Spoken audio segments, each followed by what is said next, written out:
This party's getting crazy. Let's rock. Oh wait, I should probably introduce the video first. Hold on. Alright, so what we have here is a discussion about the Devil May Cry franchise. Some of you might have heard of this before, you know, you play as Dante, you jump around, you slice up some demons or whatever.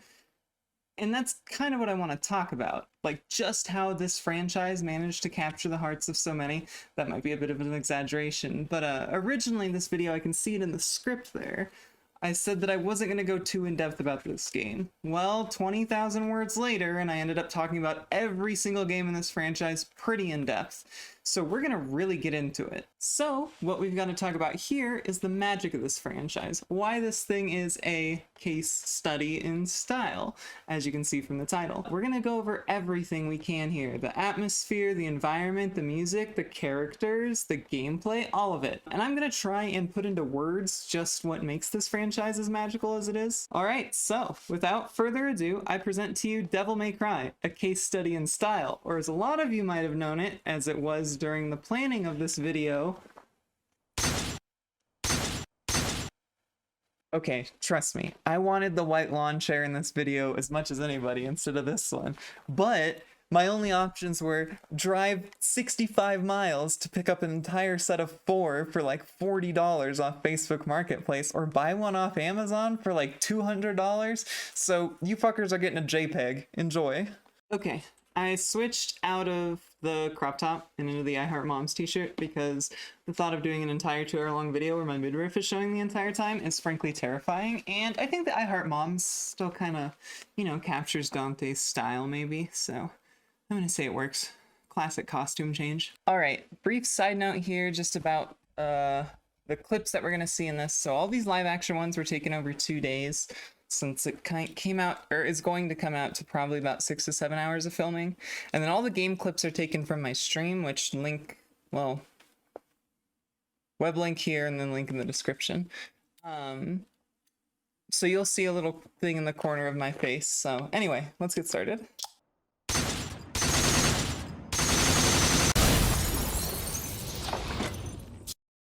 Alright, I think the first thing we have to do when we talk about Devil May Cry is talk about the characters, you know, the ones that have really carried the franchise, the ones that everybody makes memes about and everything. So it obviously starts off with Dante, our poster boy, our man in the red coat with his white hair and his, you know, his iconic dual pistols. So to go with his impeccable fashion sense, he's also got a ton of over-the-top antics that just really give him a ton of personality, that really let him hold the title of wacky woohoo pizza man. What exactly is it that makes this guy just so beloved to everybody who plays this franchise? I mean, at first glance, he's just kind of a weird, edgy dude. His blood red outfit makes him seem like your average, you know, Shadow the Hedgehog OC you used to see on DeviantArt and shit all the time. And to top it all off, his special move is just turning into a demon, which, like, a little uninspired, but somehow he makes it cool. If I'm being totally honest, I wasn't actually sold on Dante, especially during the first 2 games. He didn't really click for me. He had a pretty cool cutscene in the very beginning of Devil May Cry 1 when Trish, like, impales him with a sword and he, you know, shoots the motorcycle back, and it's a great opening cutscene to a franchise, of course, but other than that, Dante just really wasn't hitting any key notes for me. It didn't help that his one-liners were, at least when I first played the games, not super exciting in the first games. Block off, Featherface, or you can stick around and find out the hard way. Nowadays they come off as super camp, but when you hear someone authentically read the line "flock off, Featherface," it's kinda hard to take him super seriously. It didn't help that in the sequel, he wasn't really much of a character either. And I don't just mean by, like, new game standards. I mean, he had less lines than he did in DMC 1. However, as I think happened with most people, as soon as DMC 3 came around, he actually started feeling like a real cool character. And silly too, honestly. Like, his goofy nature ended up taking all those one-liners from the first game and actually giving them a little bit of personality. They actually felt like it was not him try-harding to be funny and missing completely. It was just part of the way he was. Obviously, the main point of characterization that came from that game, but, well, at least in my eyes, is the opening cutscene. completely iconic opening cutscene. We'll be watching it in its entirety later, but obviously a ton of people started to see Dante as a real character after this game. It helps that he has a ton more lines and story, honestly, in DMC 3, especially compared to DMC 2. Like, he actually takes just about every opportunity he can to shit talk a boss, which is great, honestly. This goofy, over-the-top personality is only brought up even higher by the time the 4th and the 5th games come out. I mean, we have in DMC 4 the spectacular Shakespeare rendition cutscene that is, absolute masterpiece. And in DMC 5 we have the totally beautiful Michael Jackson tribute cutscene. I don't even know exactly what to call it. I guess that's the best way. It's really, really good, and it takes this character that everybody finds as funny and goofy and just, you know, builds on that. It's great. So he's got a cool personality, he's got a cool fashion sense, he's got cool weapons, he's cocky, he's overconfident, and he reaches, you know, ever so close to that line of cringe that is really tough for people to, you know, tightrope across when they make a character like this. And that's not to say this archetype was unheard of before Dante came around. I mean, Kamiya himself, the creator of Dante, said he was inspired by this character Space Pirate Cobra, who has a similar over-the-top attitude and carefree disposition, which I watched a couple clips of it. I'd never heard of it before I was researching this video, and I totally see where the inspiration comes from. It makes a lot of sense. Next up, I've got to talk about Virgil, and he really makes you wonder exactly how they managed to toe this line of characterization so perfectly, because Virgil is the literal embodiment of, you know, teleports behind you, nothing personnel, kid. It's so weird that they managed to make this guy actually cool. I mean, if you look at him just a little bit too hard, you can pretty much imagine him having the fedora on him. I mean, hell, Ninja Theory put a fedora on Virgil in the reboot, so against all odds, Virgil manages to be a pretty cool and interesting character. I think a lot of this has to do with how he contrasts against Dante. If he was a character in his own universe, I think he'd be made fun of to the high heavens, but for some reason, when he's in a game with Dante, their personalities kind of balance each other out in a weird way. His blue color scheme sets him apart a huge amount just visually from Dante, and beyond that, his cold, stoic personality and, you know, his lust for power. It contrasts so much with Dante's goofy, carefree attitude. Honestly, if it weren't for the white hair, I don't even think I'd be able to tell that Virgil and Dante are brothers. Virgil even makes a point in DMC 3 to slick back his hair so it looks nothing like Dante's. I think this opposing force for Dante works amazingly in a couple ways. First of all, it makes a great rival for Dante, having someone who contrasts so well with not only his fashion sense, his personality, but also his views. It also makes all the times when they actually work together hit that much harder. Like, it's really, really cool when you see these two guys kick ass together. Also, I think one of the main points in making Virgil a cool character is that his fights are some of the best in the entire franchise. Fighting Virgil gives an adrenaline rush like you wouldn't believe. Alright, the last major playable character I think we need to talk about is Nero, wielder of the Red Queen and the Blue Rose. He's a really, really interesting character, and surprise, surprise, he bears a huge resemblance to the two other main characters of the franchise. The role that Nero plays in the franchise is really interesting. He's introduced in DMC 4, and he's right about the same age that Dante was in 3, which is the prequel of the franchise. And he stars alongside an admittedly pretty aging Dante. It's the oldest Dante is in the franchise at that point. Not to say that Dante aging makes him any less cool or anything, but it's interesting that they wanted to, like, kind of move Dante's story along while still keeping a younger face in the cast. I think it works really well. Now, despite his similarities to our usual player character, he actually managed to set himself apart really well. He uses the Red Queen, which is a really, really cool sword that Nero can use that is kind of like a motorcycle. It revs up, and you can kind of charge up its meter and then unleash even bigger moves when you play as Nero. This kind of explosive and timing-based gameplay, once you give it a couple upgrades so you can, like, rev mid-combo, really fits Nero's explosive personality. His ranged weapons are also different as well. Instead of having 2 guns, he's got 1 that shoots 2 bullets, the Blue Rose. And to set himself apart some more, he doesn't start with the Devil Trigger. He has his Devil Arm, which instead of Dante's style system, or Virgil's style system, you have a kind of a new weapon in its own right. It's very cool, replaces the style system, but it is a way to extend your combos in a way that's really, really neat and adds a huge layer of gameplay to what Nero can do. Alright, so now we've got a pretty good idea of what the characters in this franchise are like, but another huge portion of why this franchise is so beloved is the gameplay. So, let's move on to that section next.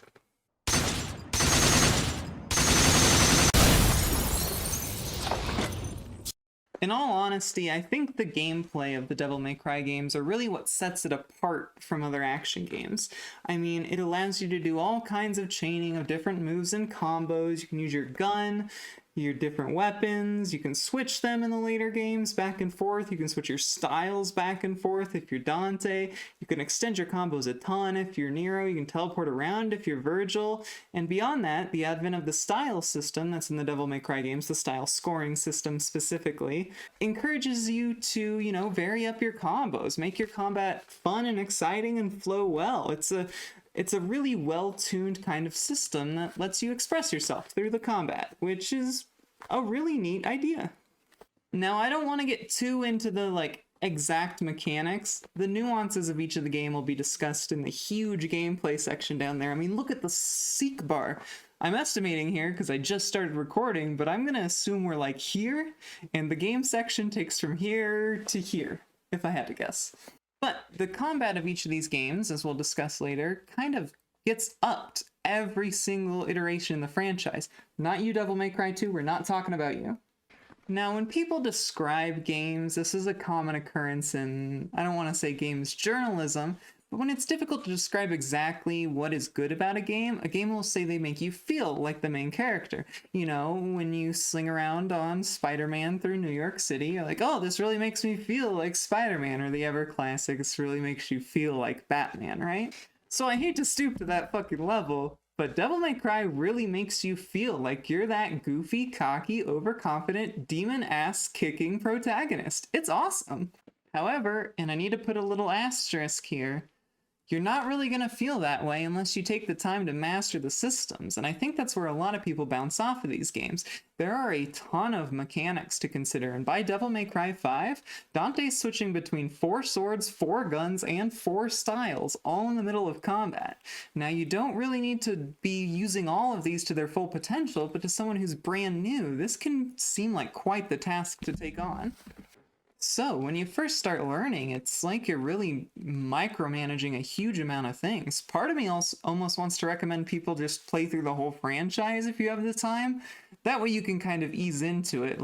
If you play DMC 1, you don't even have to worry about style systems at all. You can just worry about the delayed button press combos that are kind of weird to get used to unless you've played Bayonetta. However, eventually, with enough practice and, enough effort put into it, you really get a hang on these systems. And when you, Royal Guard a full combo from Virgil, or you trickster around, getting to every enemy to keep your style system going, it's huge. And when you get rewarded with that S, or even the triple S, the smoke and sexy style, it feels fucking good. Once you really know what you're doing and get into a groove, it feels like you're making a combo reel in a fighting game or something. It's really, really neat. And with the game blasting all those high-octane battle themes straight into your skull, it feels awesome. It's great, and really no game even comes close. Now, speaking of high-octane battle themes, that's the next section of the video. The music, baby!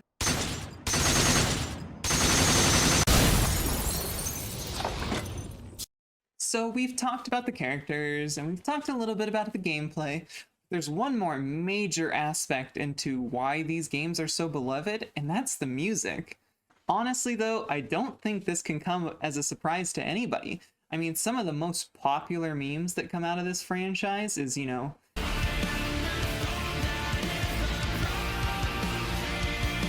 or, Nero's battle theme from DMC 4. DMC 5 in particular had this really cool mechanic where the higher up your style score got, the bigger the section of the music would play. It would hit the chorus when you got to S rank. It was a really neat system that incentivized you to actually use the style scoring system. Speaking in particular about DMC 5, I think it handled the music incredibly well. all of the characters' themes fit them almost perfectly, like not only in their personality, but their story as well. And in particular, I think Devil Trigger may have single-handedly carried a whole heaping of hype on its back after we heard it in the original, announcement trailer. That high energy rock song totally encapsulates what it's like to play as Nero. Like, all of your moves are so explosive and it just matches perfectly. It's great.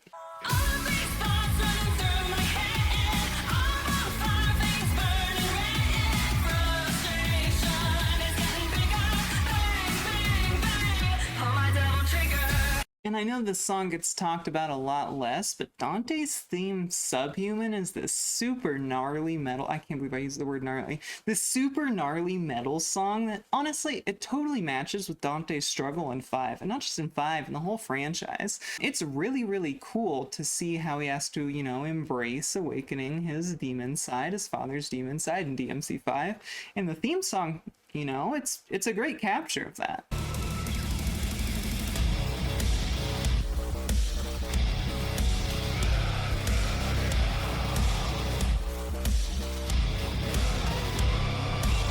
Now, obviously, the big one here is Bury the Light. It's gotta be one of the best themes, probably of all time. It's up there in the franchise. There aren't many that top it. It's got a really slow, deliberate build-up to the crescendo of the chorus.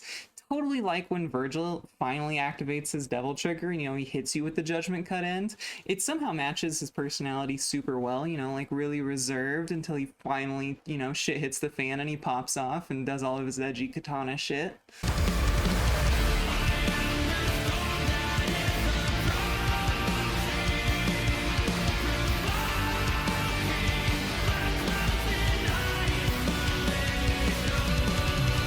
But it's not just DMC 5 that had all of these banger tracks. I mean, the Devil May Cry franchise had top tier music for every single entry in the entire franchise. Honestly, the music is the best part of Devil May Cry 2 and one of its few redeeming qualities. One of my personal favorite tracks in the franchise is the Cerberus theme from Devil May Cry 3. There's even a callback to it in Devil May Cry 5. During that song, during the King Cerberus fight, you actually hear the original Cerberus tune in that song. It's beautiful. My absolute 100%, hands down, unequivocal favorite song in the entire franchise is Devils Never Cry from Devil May Cry 3. The song as a whole is this, really, really good track that could almost serve as a battle theme, even though it doesn't. However, it does play during a couple key moments, notably in Devil May Cry 3 when Dante gets swallowed by a whale. Don't worry, we'll get to that. The reason that I really, really like that song, though, is because it's got this really neat dual vocal thing going on. In one part of the song, it's got this, demonic voice thing, and in another section, it's got, a light, clear vocal theme, and by the end of the song, the two voices are singing simultaneously. Now, this dual vocal motif really drives home the human-demon struggle that Dante has throughout, the entire franchise, but that really became a prominent story point during Devil May Cry 3, which I think is why this song is included there.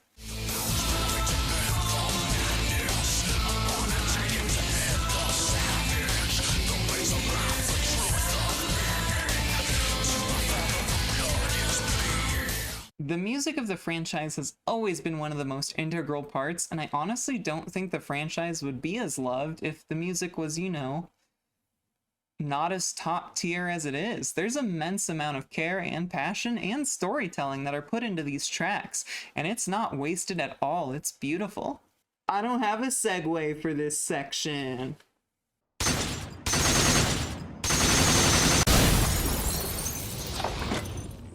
So, this section is to talk about, Dante's outfits. Now, Dante always manages to keep his signature red coat look throughout all of the games, but we can always see a distinct change in his style. Most notably is Devil May Cry 4, where for some reason he dons those fucking cowboy boots. In my personal opinion, and this is all a really subjective section, DMC 3 Dante is my second favorite outfit. Those who aren't in the know, there's a picture that I'm posting up. I'm centered, so I don't know which side I'm going to put it on. I'll put it on one of the sides, but it's also the outfit that I'm wearing now. It's a very cool outfit, and he's shirtless for a majority of the game, which, good stuff. Somehow, his The shirtless vibe with the big coat and the big pants, for some reason always came off to me as like immature, which fits really well with DMC 3 Dante since it's when he's at his youngest. I think he's 19 in that game, so it makes sense. However, and this may be unpopular opinion, but I'm gonna say something good about DMC 2 besides the music, and that is that Dante's outfit in that game is hands down my favorite in the entire franchise. For all the shortcomings that Devil May Cry 2 had, I think his outfit actually matched his personality perfect in that game. It's definitely one of his most emo looks, and I think the world of Devil May Cry 2 is pretty dark and dismal. Also the fun to be had in that game. Damn, I'm really hard on DMC 2. I promise DMC 2 isn't like that bad. I just, for some reason, have to dig at it every single time I get the opportunity. So DMC 1 Dante obviously gets some credit for, you know, coming up with his classic original look. It's great. DMC 4 Dante, he's definitely rocking that midlife crisis look, which, like, you do you, I suppose. But he manages to get it together in 5 and has like a more reasonable outfit. It's not anything outlandish, but it's good. Anyway, this whole section was just for me to say that I'm a simp for DMC 2 Dante. Moving on.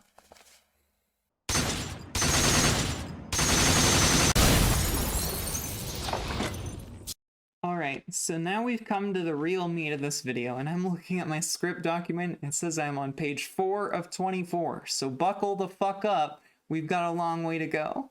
Here we're going to talk about the games in a lot more detail. We're going to talk about why they worked or why they didn't, and kind of how we got to this place where this franchise is, you know, a multi-million-dollar selling franchise. I meant multi-million copy. Because DMC 5, they had some announcement recently on how much they sold. I'm going to put it headline there. Ish.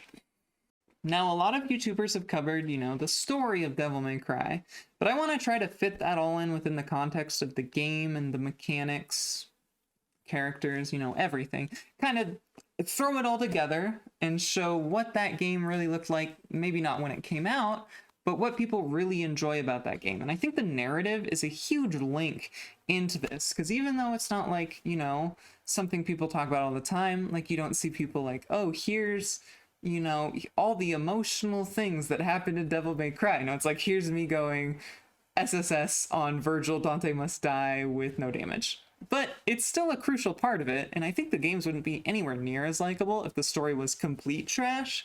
So we're going to be getting into that too, which is a lot heavier in the later games. Also, worth noting, we're talking about the games in release order. I think there is an argument to be made about talking about them chronologically. I don't know what that argument is, though, and I don't want to make it, so we're doing it in release order. Alright, so everybody just imagine. The year is 2001, and Capcom has just released sequel after sequel of Street Fighter, Mega Man, Resident Evil, and suddenly you hear of a new game on the horizon, Devil May Cry, a brand new action game. The trailer for this game looks absolutely incredible. All you see is a cool guy with white hair. You know, he's running around, dodging around, slinging monsters with a cool sword, dodging explosions, shooting a grenade launcher. That was in the trailer. And this whole time, this really awesome rock song is playing in the background, and then boom, stop right there. The music cuts out, and it starts playing this like orchestral or like organ music thing, and it like pans up to this super cool knight with a huge sword. Brief note, I was like, how old was I? I think I was 6 when this game came out, so I wasn't here for any of this. This is from me scouring Internet Archive for forum posts and stuff, but people were pretty hype about this trailer. So, this game that promises to breathe new life into Capcom, create a new franchise, a new action game, finally releases. And I think it releases 2 months after the release date in the trailer, I'm not sure. The trailer says August, and the release date has it in like October. So, yeah, I guess there's a little bit of a delay. I forgot they used to do that in the old times, too.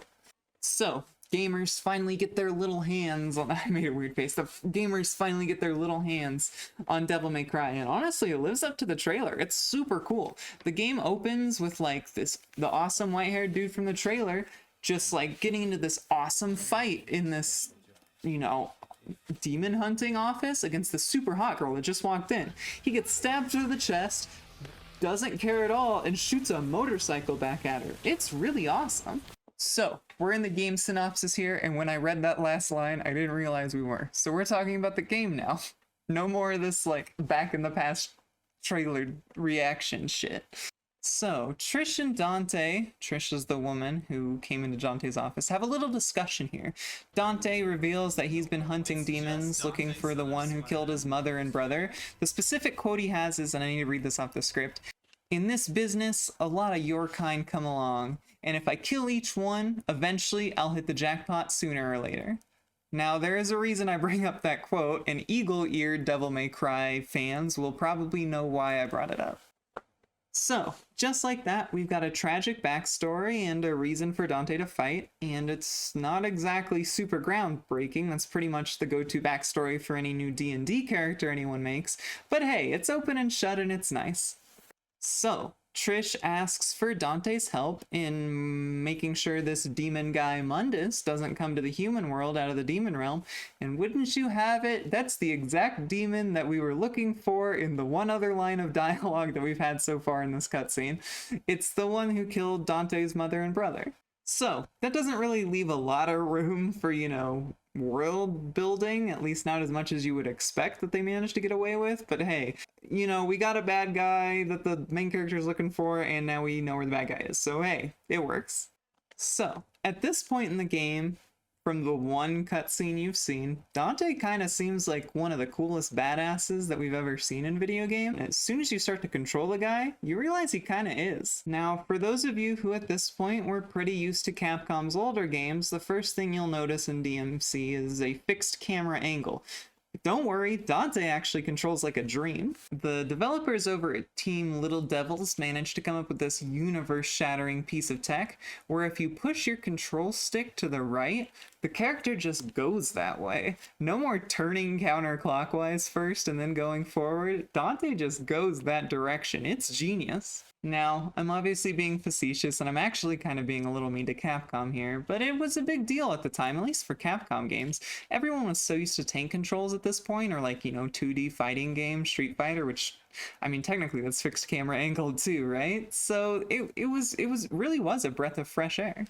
Honestly, if this game came out and it did still have tank controls, all of that snappy action that we saw in the trailer, that would have just been a pipe dream. But anyway, enough about the controls. You're about to find out just how cool Dante is. So first off, you notice he's equipped with his dual guns, Ebony and Ivory. I got it right, holy shit, I wasn't sure which one was in which hand. He's also equipped with his signature sword, the Oh wait. Oh no, he has Force Edge in this one. He's got the Force Edge, never mind. Okay, so the game continues on, you dropped off this castle, and Trish, just leaves. Leaves Dante to go deal with all of Mundus's underlings. Now, from here on out, the story gets a little bit light. Most of what we're gonna get for the beginning of this game comes in that opening cutscene, and we don't get much else for a huge portion of the game. Luckily, this gives us a great chance to get acquainted with the awesome gameplay. You wander about the castle for a little while, and eventually you drop into a room, and a bunch of weird scarecrow things pop out. And you just know it's time to finally get fighting. So I think when people first get introduced to this gameplay, they're honestly kind of astounded. At least back in 2001, it had to be a pretty big deal. It was on the cutting edge, right? Assumptions here, because again, I'm not old enough to actually know what it was like back then. So as you continue through the game, it just keeps getting better. You're using your orbs to unlock abilities, you're starting to smooth out your combos, realize what works and what doesn't. How you can get that little style scoring meter up in the top right a little bit higher. Or, you're just spamming Stinger, which is a thing. Those gamers do exist. So, eventually, after fighting a ton of demons, you come across your first new weapon, Alistair. And with it, you get a really, really cool cutscene showing off just how cool Dante is. Oh.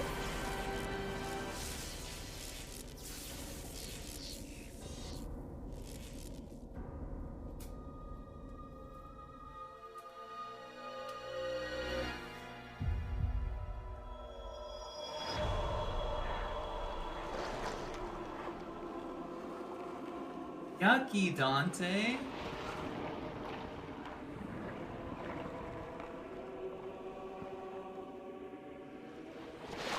Ooh. We get Devil Trigger now, right?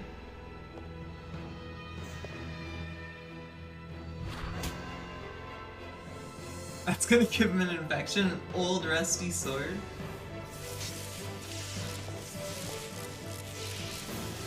But then it wouldn't look as cool if he like pulled it out the other way.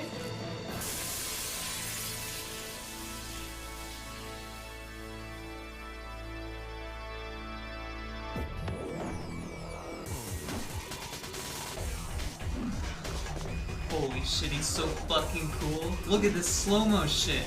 Look at him go.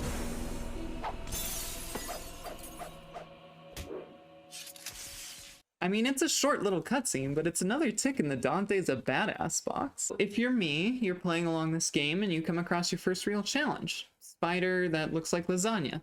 Now you probably realize this guy needs a little bit of positioning. You gotta hit him in his face or in his butt, I think. You might even start using other strategies like, you know, using your devil trigger to heal when you're low on health and stuff like that.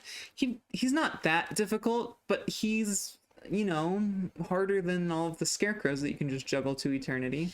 So eventually you come up with some sort of strategy to beat him, and it actually feels pretty good, because this guy is quite a step up from what you've been facing previously. So you keep progressing around the castle, you do some, I don't know, jumping puzzles or some platforming, you know, pick up a few little puzzle items or whatever, and you can kind of see where the Resident Evil DNA came from, which, if I haven't mentioned yet, this was, like, Resident Evil, it was built on the bones of what became Resident Evil 4. I think I got that right. So, eventually you keep progressing, and eventually you find your next little mini-boss, a little shadow dog thing. If you're lucky, you take him out pretty easily, and if you're unlucky, it takes you 100 billion shots for him to open up his orb, because it's random, of course. The game's not the most polished thing in the world, I have to admit. Once again, you're progressing after you beat the little shadow dog thing, and eventually you come across a room where you walk towards you in a mirror, and then the mirror you turns into the knight from the trailer. Cool. So, you get your first kind of real boss fight, in my opinion. I mean, the lasagna spider technically, but this humanoid knight is a lot cooler. It's like a multi-level fight. He jumps up a few stories of this crumbled courtyard, and you keep beating him down. And then eventually you win, and lo and behold, you get a cutscene loss. This actually happens quite a few times in the Devil May Cry franchise. The old win in the fight, lose in the cutscene. So, you beat him and you get a little cutscene, and we get a little bit more story. So, when he's about to cut you down, this knight sees the amulet that falls from your neck. He freaks out a little bit and flies away. The next big fight we come across is round 2 with the lasagna spider. Only this time, once you beat him, you knock him through the glass ceiling and skewer him on some spike that was down below. The spider utters out that he believes you're the legendary Dark Knight Sparta, and we get the first of Dante's infamous one-liners. You're right. I'm his son, Dante. Sweet dreams. Then the music swells and the lasagna spider melts into the cheesy hell where it belongs. Next up, you make your way outside the castle, beating up some more baddies and doing some more little puzzles, before you find your next set of weapons, the Ifrit. The Ifrit's a pair of gauntlets that in their cutscene where you acquire them, they fly around Dante before they eventually latch onto him and he manages to, you know, quell the burning rage within them or whatever. Now these gauntlets provide actually a pretty cool mix-up to the gameplay. Like, we're used to the swords of the Force Edge and the Alistair, but these are like really cool punching weapons. I don't know, it just makes it so much more up close and personal, and in my opinion, the gauntlet weapons have always been my favorite in the Devil May Cry franchise. For some reason, it just feels so much cooler to get up close and just beat the hell out of some of those demons. Alright, so we got a gist of how this works. I've said it a few times. You fight a boss, you explore, get a weapon. We're gonna breeze through it a little bit and focus a little bit more on the story, because the opening to this game is a little focused on the puzzle and the exploration. Unfortunately, the next sections of the game are also a little bit weaker in my opinion. You come across the stupid bird and the stupid water boat section. The bird in particular requires a lot of just shooting your guns at it, and the water boat section is a return to tank controls. You know, the thing that would have made this game miserable to play. You even eventually fight the bird on the boat, which cool, but it's still more shooting, but at least it is an interesting set piece. You continue on and eventually find yourself fighting the bird one more time. I know it sounds like it was back to back to back, but there are more gameplay sections in there. This time when you beat it, it gets impaled by a huge spike in the middle of this like Coliseum thing that's in the mansion or outside the mansion for some reason.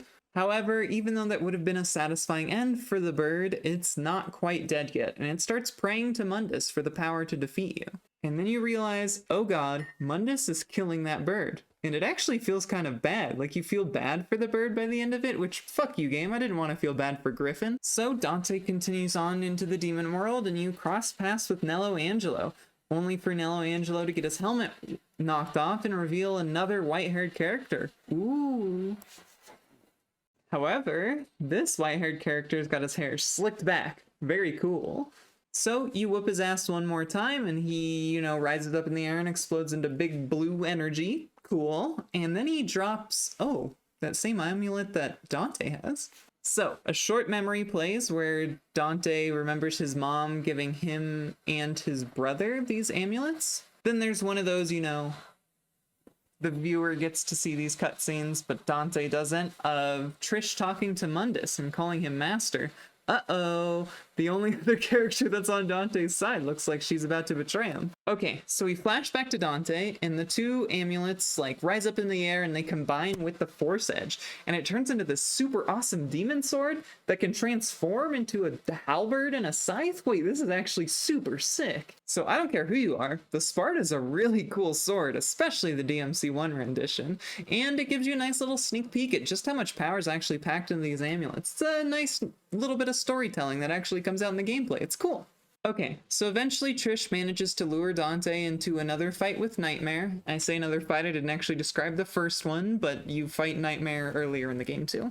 So Dante wins, and even after being betrayed, decides to save Trish when a pillar almost falls on her. So Dante and Trish share a nice little moment here where a soft piano music plays in the background, and Dante explains that he saved her because she looks like his mother. Now, I want to talk briefly about this scene and the one previously with Virgil and his amulet. This is one of the few instances where you get to see Dante out of his usual bravado and badassery and actually see him vulnerable and almost human.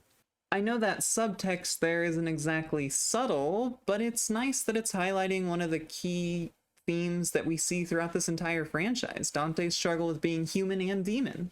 I think it's really smart of them to wait till towards the end of the game to reveal this as well. I don't think Dante would be a convincing badass if the second Trish walked into Devil May Cry at the beginning of the game, he started crying about how she looked like his mother.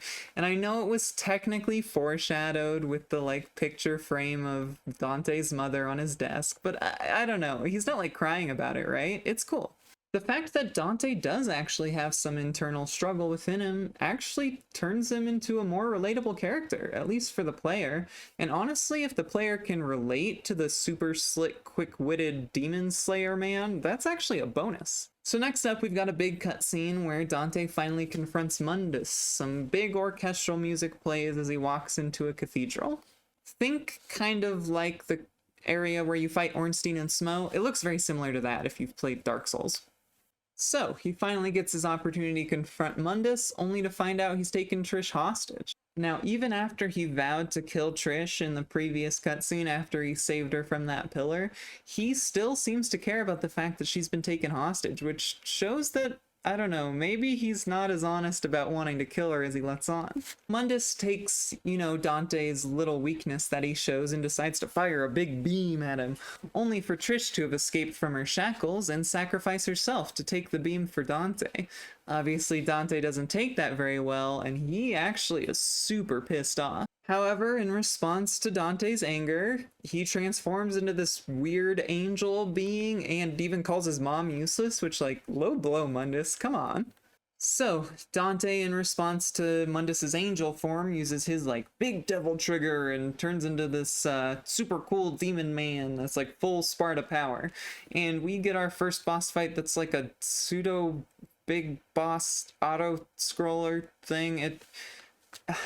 These big bosses show up a couple times in the franchise, and they are not great almost every single time. So, Dante uses the full power bestowed to him by his father through the amulets in the Devil Sword Sparta and vanquishes Mundus. He returns to Trish here, and what follows is an infamous cutscene in the first game. So I'm going to go ahead and just play it in its entirety here so we can get it out of our system. My mother risked her life for me. And now you, too.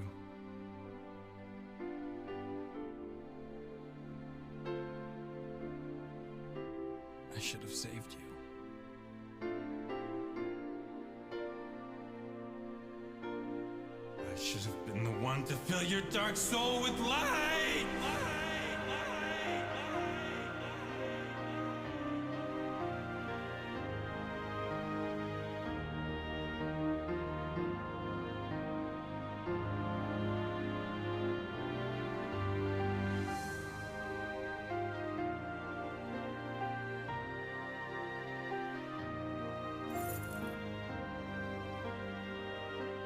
This was my mother's. Now I'm giving it to you.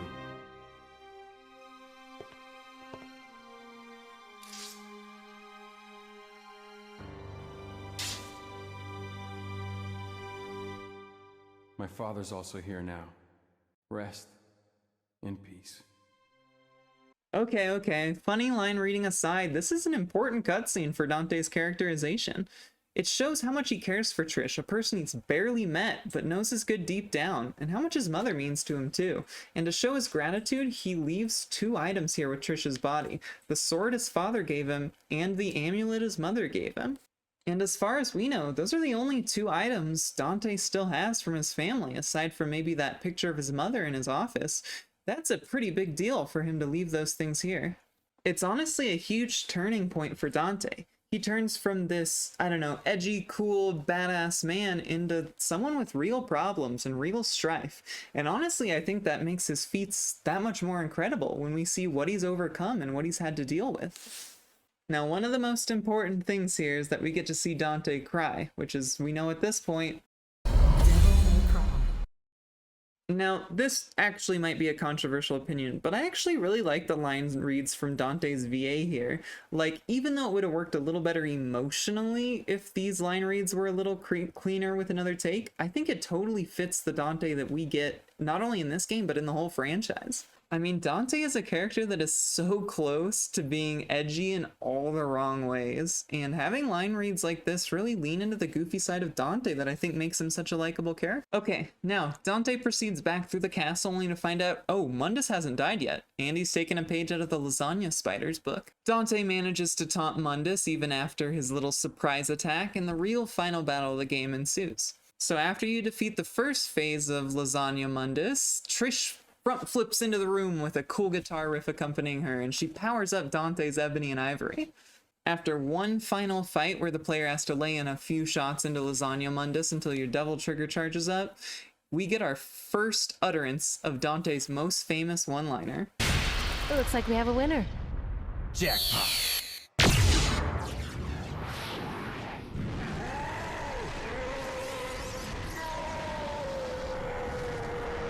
Alright, now it's time for us to talk about Jackpot. This line is iconic, and it's why I brought up the quote earlier in the opening cutscene.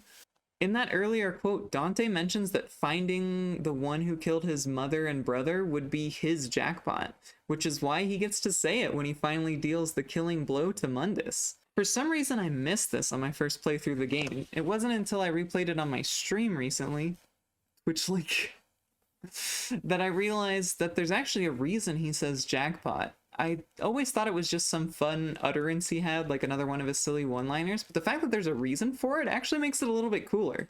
Okay, so Mundus is back in the demon realm, and Dante and Trish get a cute little embrace. Trish starts crying, and Dante explains that devils never cry, because it's a gift to show that you're human. It's a very sweet line, given that we saw Dante cry earlier, something Trish didn't see, and it shows us that Dante believes he's human too, deep down. Now comes one of the strangest parts of the game. As you were playing through the castle exploration sections, you probably saw this weird propeller plane just kind of sitting in one of the rooms earlier. Well, lo and behold, as the castle starts to crumble around, the entire Mallet Island begins to crumble, that same airplane falls down into where Trish and Dante are hanging out, making it the strangest Chekhov's gun I've ever seen. So, Trish and Dante use the plane to escape from Mallet Island. In any case, and you can kind of see how this definitely came from Resident Evil 4. Why did they keep this part in Resident Evil 4? Anyway, Trish and Dante fly off, vowing that they'll continue hunting demons together, and our final cutscene shows us with the new shop name, Devils Never Cry. It's a cute little thing. It shows that, you know, in some respect, Dante's grown over the course of the game, realizing that, you know, even though he's half demon, half human, it still counts as human deep down. And there we have it. That's DMC 1. Only 5 more games to go. So, it's gonna be a long one. But hey, this was kind of a big one in itself. This game, while not super long, it introduces the gameplay and the main character for the Devil May Cry franchise. I think it's important that we highlight, you know, the kind of struggles, since a lot of these are pervasive throughout the narrative of the entire rest of the franchise. To me, it makes a lot of sense why this franchise has garnered so much reputation off of even just this entry alone.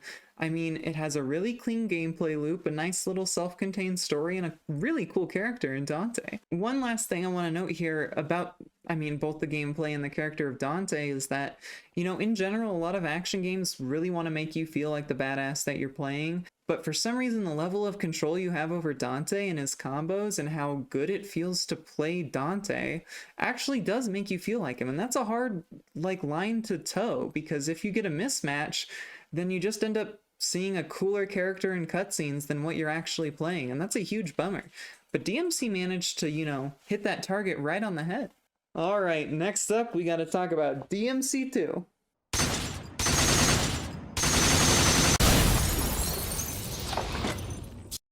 This is DMC 2. I'm gonna make this kind of short, at least compared to the first one, and definitely compared to the later entries.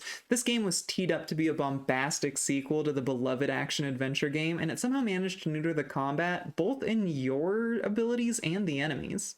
This game removes the natural pause-driven combo system that the first game had, and replaces it with like a control stick tilt system. For if you're mid-combo, you press the control stick a direction, it does a new move.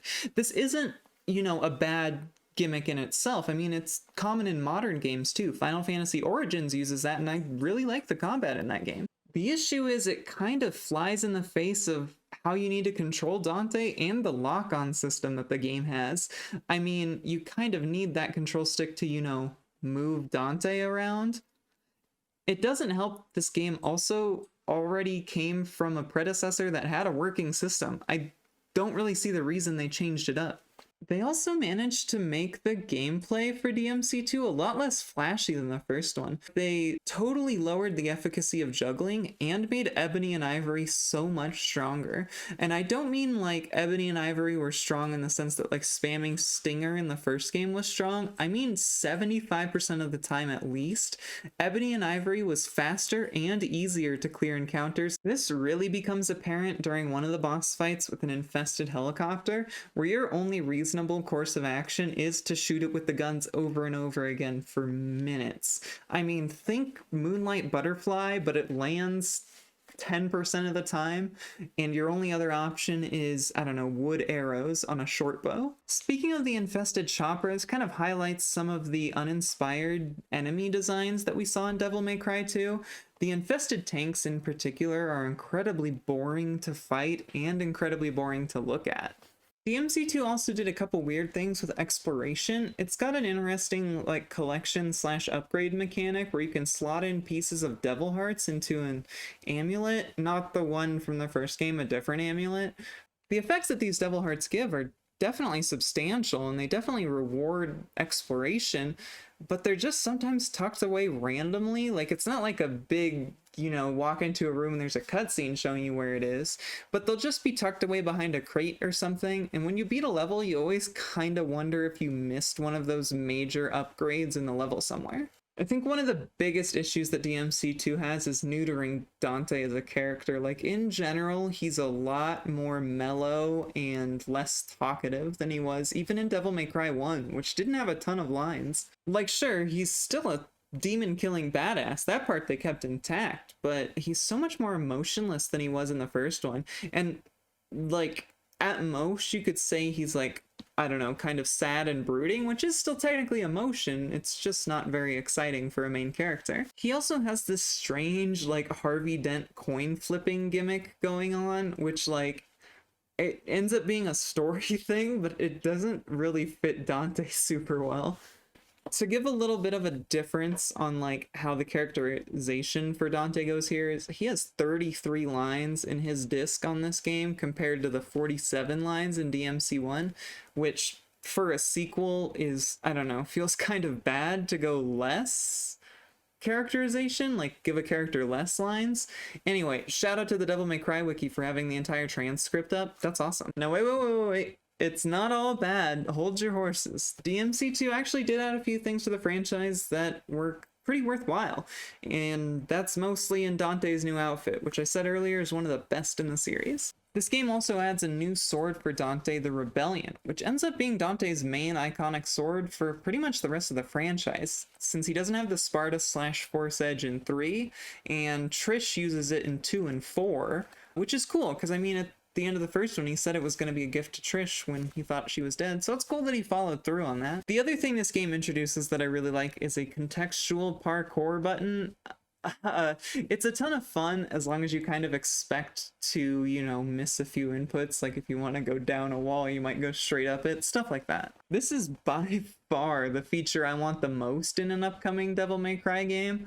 I mean, it would just be a ton of fun to, you know, go back to backflipping off of stuff before using Ebony and Ivory, but hey, I totally understand. This button that the contextual parkour button is on eventually got reworked into the Style and Devilbringer system in the later games, which I'd rather have those, trust me. The last couple cool things is you get to play as other characters. You play as Lucia and you can play as Trish. Neat. Alright, so let me give like the most basic of plot summaries, since I feel it'd be kind of unfair if I didn't, but fair warning, I'm doing this mostly from memory. Like, I'm not looking up scripts or cutscenes or anything, so I'm probably gonna get a few things wrong. I don't know, I think that just makes it more interesting. So, the game starts, Dante kills some demons and meets Lucia, who wants Dante to meet her mom. Her mom's a really cool lady who killed a big bad demon with Dante's dad way back in the day, but she's old now and needs help defeating a new demon, and this demon is a businessman. So this big businessman demon is using his business to control the island, I guess. And wait a second. Did Ninja Theory steal the plot of the worst DMC game for the reboot? That's nuts. Okay, so Dante flips a coin and says, okay, I'll help, or some shit like that, right? And he's told that there's some important relics. So the game progresses and Lucia likes monologues with the big bad or something, and it turns out she's his daughter that was like a failure of a creation or something like that, and he threw her away, and Lucia gives Dante the items the big bad needs for some reason. So Lucia gets captured, and her mom's like, Dante, you gotta save my daughter, it's a really big deal. So he flips the coin again, he's like, okay, I'll do it.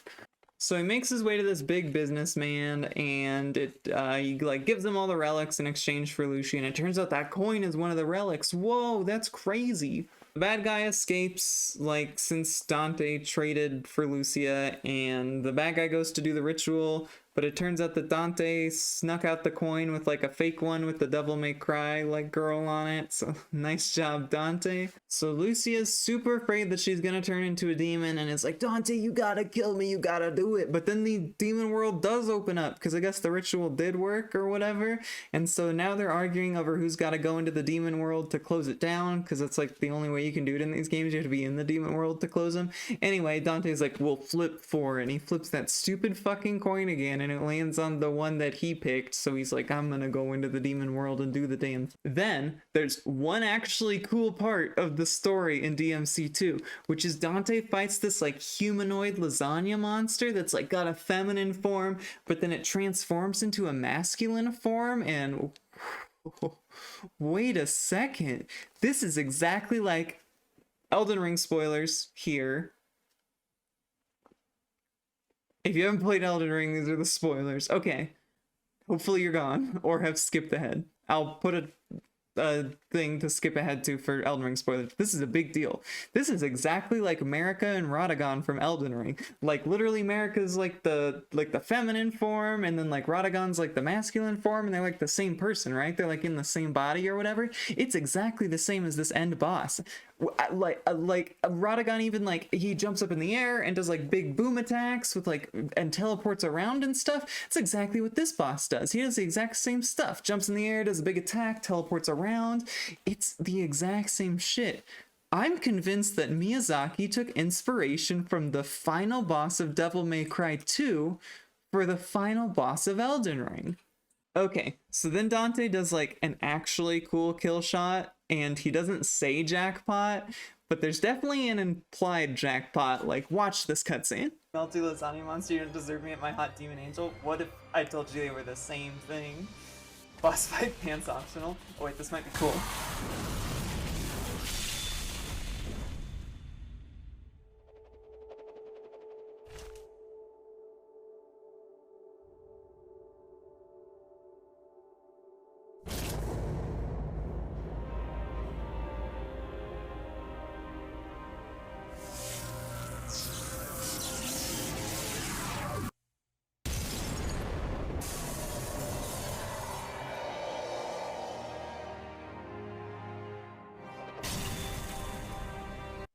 See, if he wasn't the more silent Dante, he totally would have said it. And just to add on to that, the track that's playing during this cutscene is titled Jackpot. Like, come on, it's there. So then he rides away on a motorcycle even further into hell, and it's actually fucking dope. It just took the whole game to get to one cool part.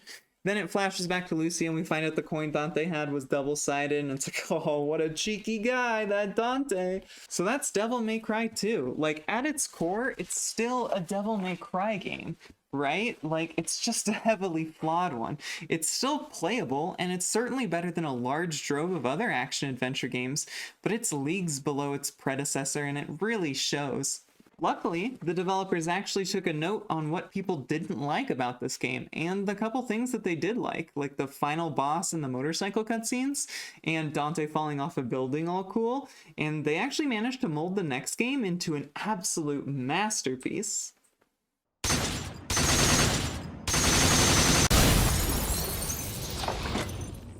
Alright, so now it's time for Devil May Cry 3, and these next few games in a row are quite a doozy. This is when most people decided they actually kind of liked this franchise. So, this game starts off just right. It opens with one of the most bombastic opening cutscenes that you've probably ever seen in anything ever.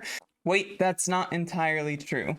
Before that cutscene, there is a voiceover from a woman describing that she met the Sons of Sparta, who we know from the first game as Dante and Virgil, and they battled each other fiercely until only one was left standing. Then it goes into the super cool cutscene, so let's watch that. Instantly. Look how fucking cool he is!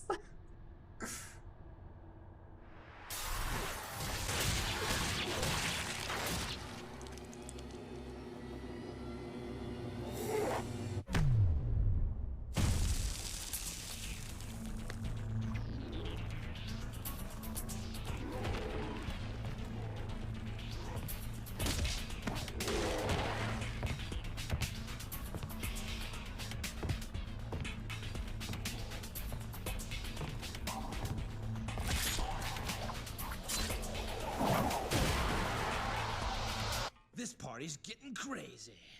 Let's rock.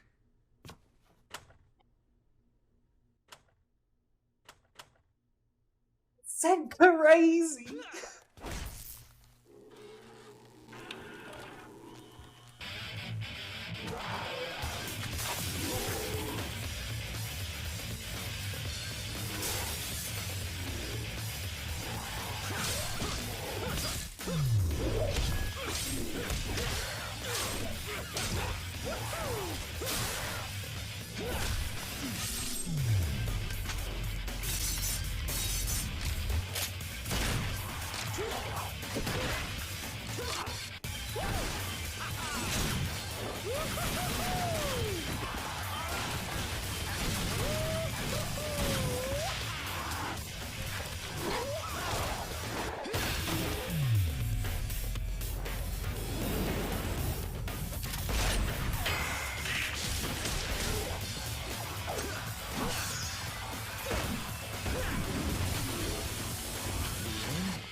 Okay, perfect. So in one single cutscene, we have washed away all of the weird characterization that the second game gave Dante, and we finally have ourselves the wacky woohoo pizza man that everybody talks about.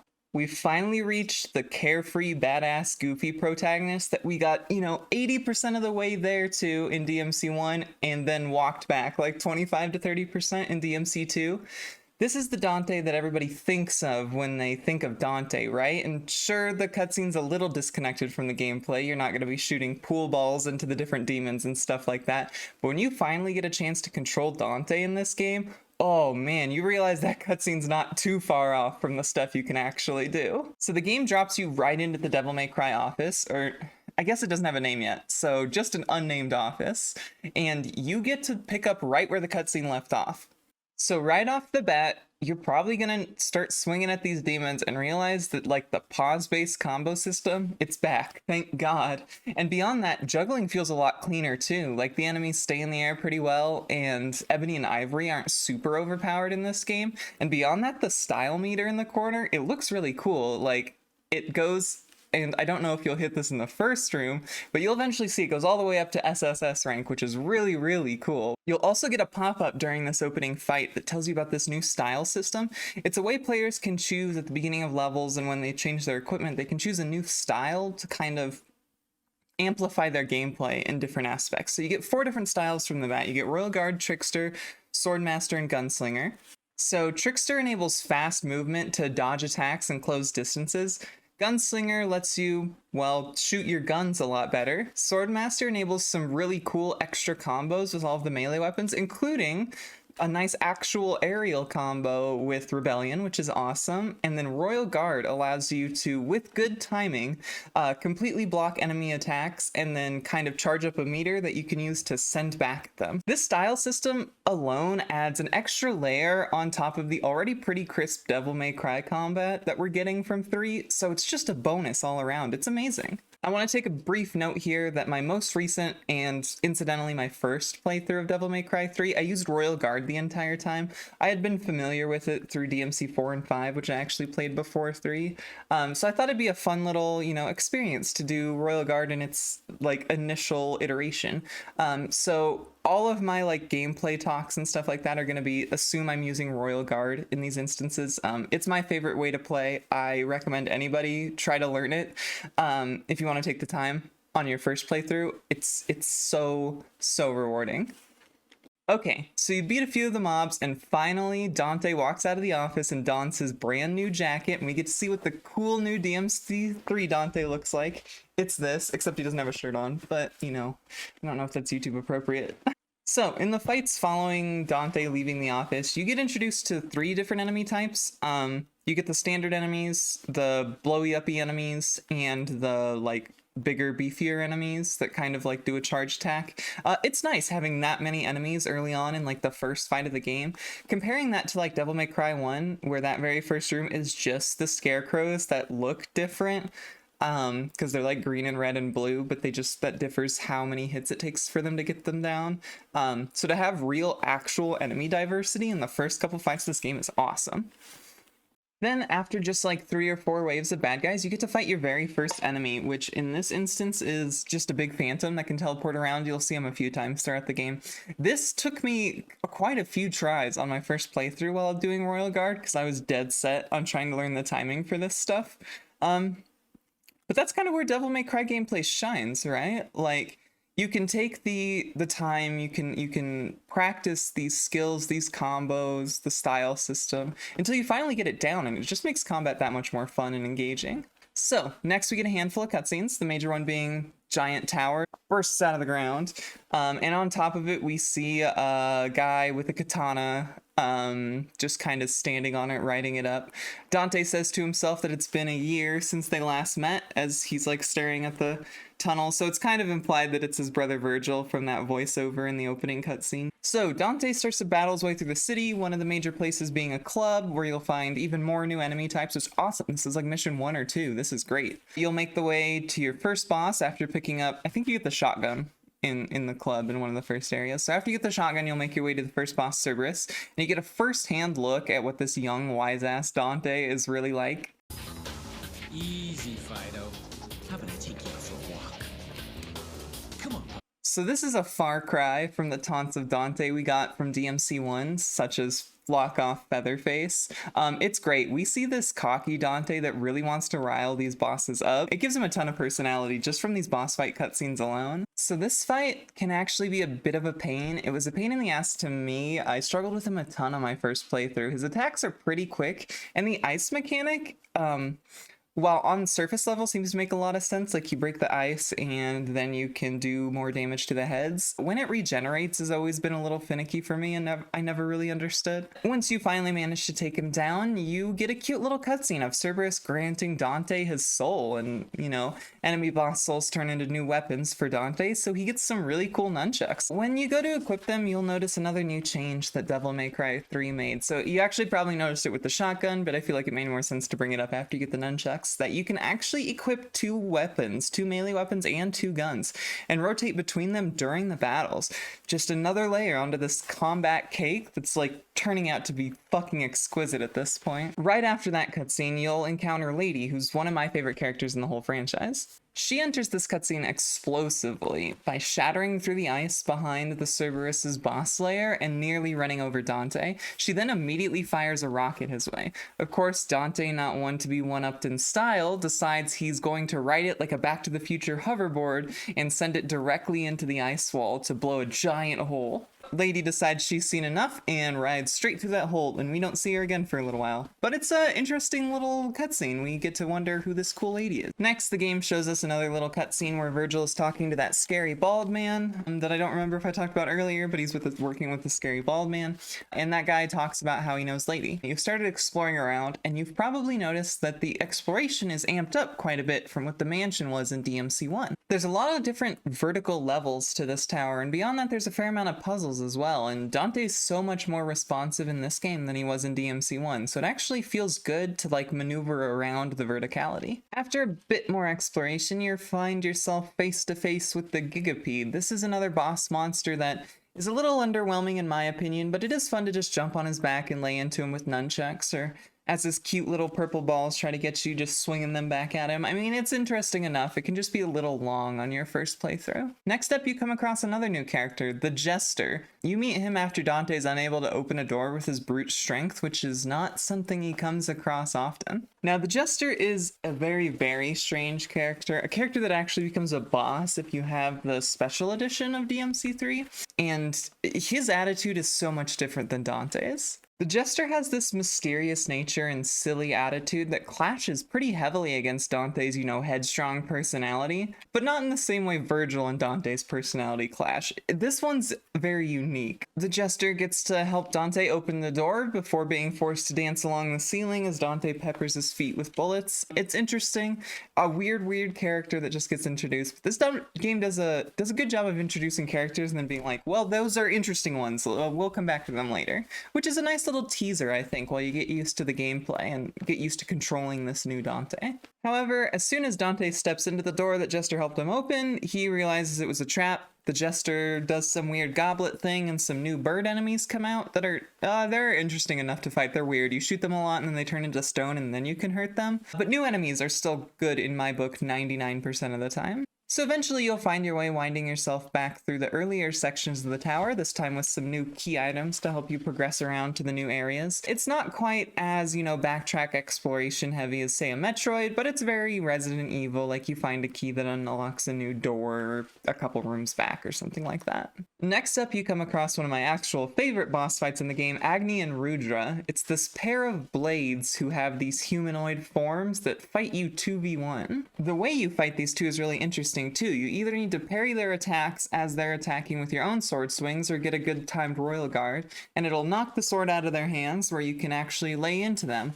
However, they both have individual health bars, and when you take one all the way down, the other one powers up, a la, Ornstein and Smo or something like that. However, the powered up version also keeps the original health bar that he had from Phase 1. So what this means is, unlike Ornstein and Smo, you can actually damage both pretty equally to give yourself an easier second phase. It's a small bit of strategy, but it lends itself to the fight really well, in that you actually have to think about which enemies you're attacking and approaching. After defeating them, they turn back into their blade forms, and you get yourself a new weapon, 2 wisecracking dual blades. Well, at least until Dante tells them to shut up for the rest of the game. But hey, they got one cool line in there.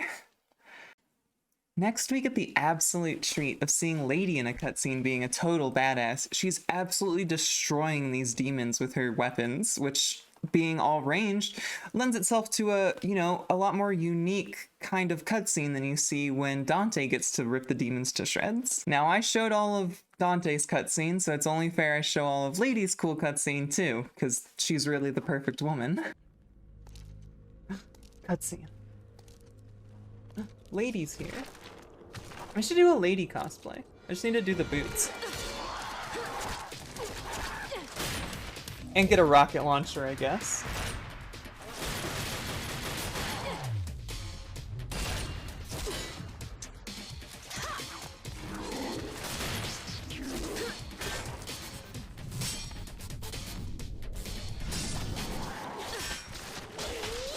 Fuck, she's cool. I remember when my sister played this, I had no idea where the mission started or ended. Super fair. Sometimes they're like arbitrary. Also, holy fuck.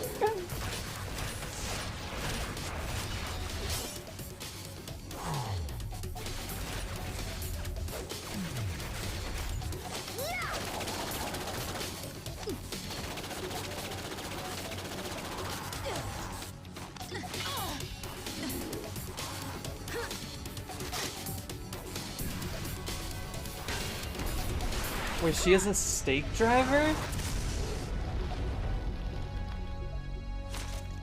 That's awesome. She's so cool.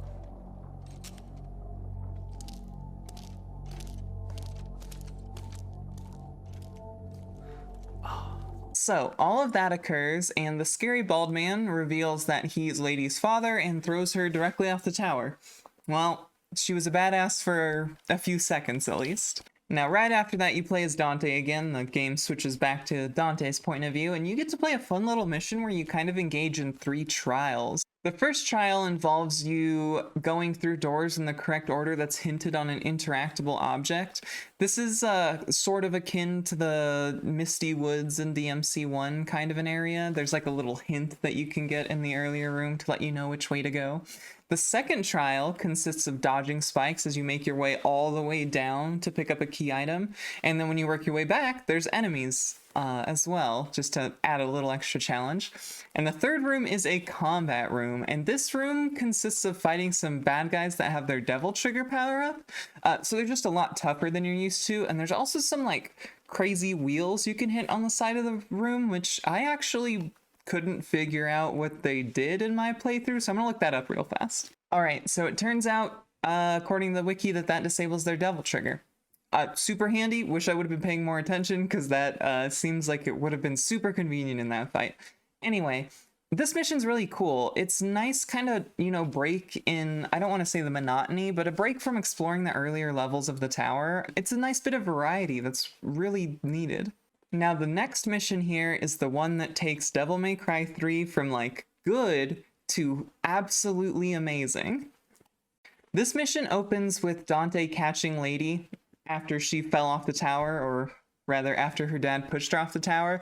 He catches her only for her to shoot Dante directly in the forehead and save herself the rest of the fall down from the tower. Interesting, but as Dante relents, maybe he doesn't have any luck with the ladies after all. Now you get to one of the best boss fights in action-adventure history. Honestly, one of the best fights in all of these crazy style games, right? Like Bayonetta and DMC and Vanquish and Metal Gear Rising. I think this is one of the top boss fights in all of those games, at least until the next 2 Virgil fights. So yeah, this first fight here is against Virgil, your brother. The two have an opening cutscene and start sharing words, and almost immediately we realize just how different these 2 characters are from each other.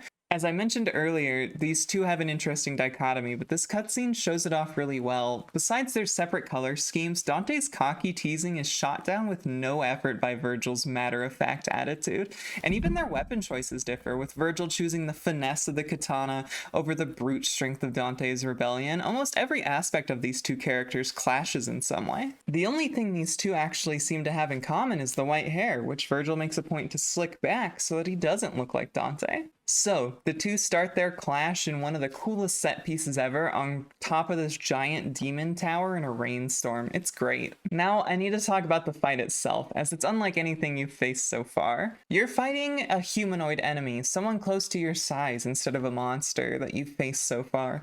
These, in my opinion, are some of the best boss fights in video game history if you can do them correctly. Like, think Raiden vs. Sam in Metal Gear Rising: Revengeance. It's incredible, one of the best fights in that whole game. Honestly, these types of fights where you're fighting someone with a similar skill set really makes you feel like you're a better player as well. Now, this fight will probably start off with Virgil blocking any ebony and ivory shots you try to hit him with, and then teleporting behind you and immediately hitting you with a 3 or 4 hit combo. And depending on the difficulty you're playing on, this is gonna take out a pretty sizable chunk of your health. Nothing personnel, kid. Virgil's assault here is relentless, and he gives you very little time to react and even less opportunity to retaliate. His movement speed is insanely quick, and he'll even teleport to the middle of the room to reset any positional advantage you may have gathered. If you get too greedy with one of the few openings he gives you and counterattack for just a bit too long, he'll parry you himself and follow up with like a dash. Now, once you start getting the hang of his admittedly scarce attack pattern and actually taking down some of his health bar, you'll hear that classic Virgil catchphrase. Now I'm a little motivated. And the rain from the fight will have wet his hair down so it resembles Dante's. Now, while this line has been memed about to death, I think it's a very cool part of the first real fight with Virgil. We see this super composed man who's entirely opposite to Dante, who really starts to become himself when he's actually challenged in a real fight against his brother. He gets to have his hair wet down to match Dante's, and he even manages to take one out of Dante's book and have his own cute little quip right back at him. It's honestly a pretty genius snippet of characterization that we get during a fight when you're finally starting to get an edge against this boss. Now I'm starting to understand why the characters in G Gundam choose to talk with their fists. It's exhilarating. So eventually you finally manage to squeeze out a win against Virgil, and the game decides to take it right away from you in a cutscene death.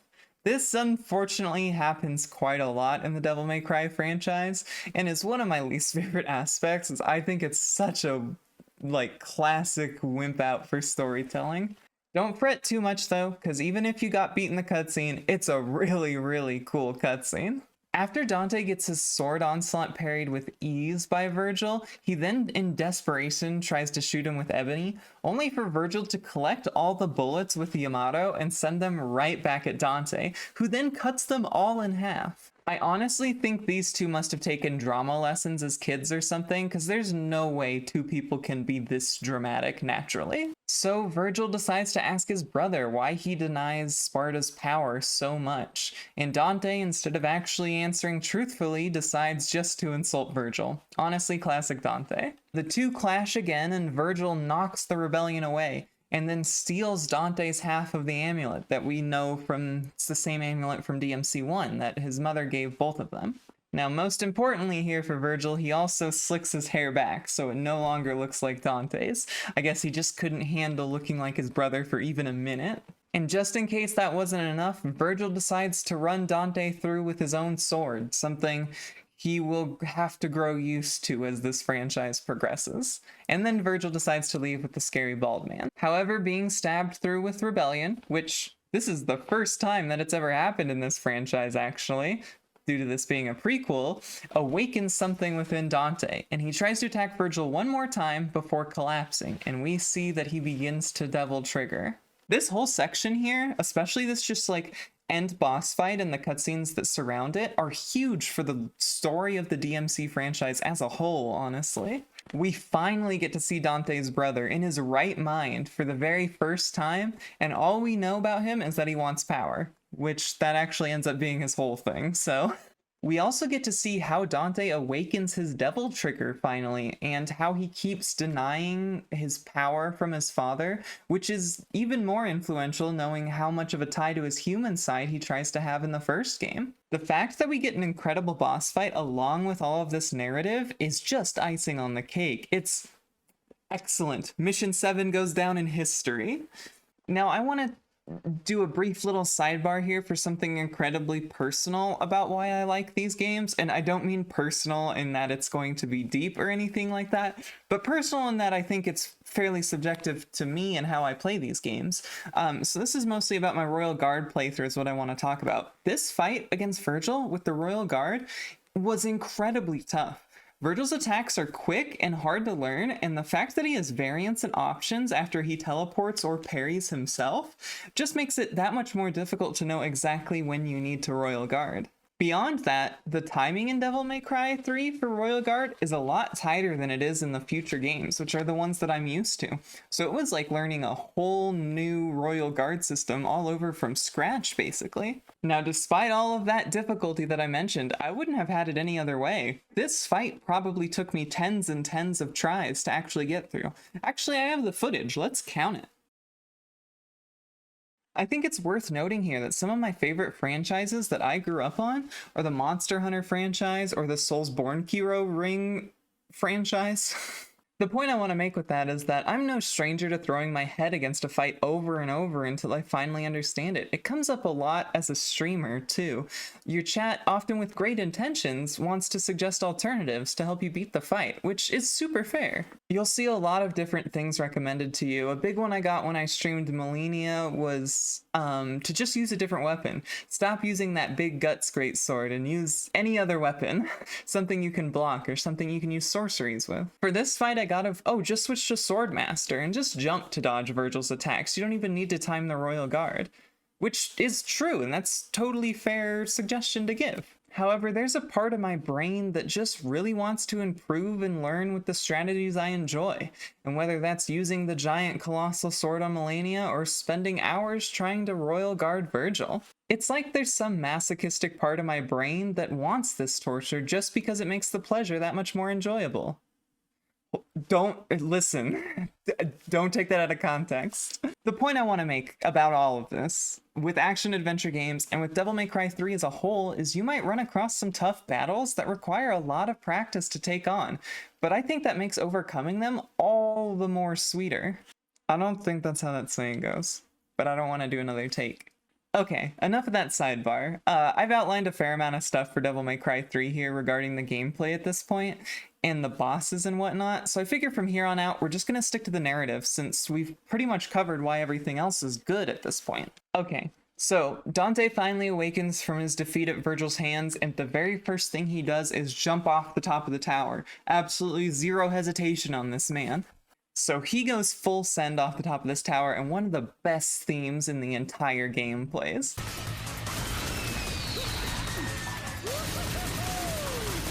He then has a cute little cutscene where he absolutely mops the floor with ebony and ivory, and then he pulls out the rebellion, throws it, and then shoots a bullet into the hilt to make it go even faster, only for him to then catch up to it anyway because he's so fucking fast and cool, and launches off the tower and is immediately eaten by a giant fucking whale. And that's the end of the cutscene. There is no satisfying cool conclusion to this one. He's just eaten by a whale, and that's it. But not to worry, Dante's not dead, obviously. You get to fight your way out of the Leviathan, which is a sort of fun little mini dungeon that you get to work your way around, and you're rewarded at the very end with a pretty bullshit boss fight. Oh well, at least we know there's more Virgil fights on the way, so we have that to look forward to. So, once you emerge from the Leviathan as Dante, he meets up with Lady again, and they fight some demons together. And when Lady doesn't want to tell Dante her name, he dubs her Lady, which is where we get the name from. The next boss fight you're going to come up to is a sexy bat lady. You end up fighting her on this theater stage. She uses electricity, and it's actually a really fun fight, especially to Royal Guard, and double especially if you can get her big electricity attack down so you can Royal Guard that perfectly. So once you beat her, she turns into, and I'm not even kidding, a really dope guitar. Hey, I was wondering, can I use your guitar for a second? For what? It's for the video I'm making. What are you gonna do with it? I just wanted to like swing it around and hit it on stuff a little bit. No. Okay, so this is probably my favorite weapon in the game, and it's got some really cool moves that I would love to show off, but I'm not allowed to use the guitar. So instead, here's a JPEG that I'm gonna fly around the screen, and we're gonna pretend that's what the weapon's like. So this weapon is really cool even if you aren't running Swordmaster, which is required for a lot of the best moves on the melee weapons. It even manages to do the like directional button thing that DMC 2 had with its combos, but it does it in a way that feels a lot more natural. I really like it.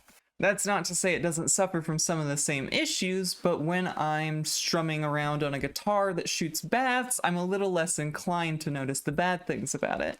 Once you unlock the move Jam Session, you're pretty much guaranteed an SSS rank in style every single time that you use that move with even a moderate amount of enemies, and given how cool that move looks, it's totally deserved. Okay, next cutscene is Lady absolutely obliterating more demons. Love that for her. Then Virgil and the scary bald man open some big door that Virgil needed the amulet for, I guess, and then he kills the big bald man and leaves him there for Dante and Lady to find. Dante decides to tease Lady some more, and the two engage in honest-to-God gun kata like you would expect from Equilibrium. Like, it looks just like that last fight in Equilibrium. Lady then tells Dante that that was her dad, and she wanted to be the one to kill him.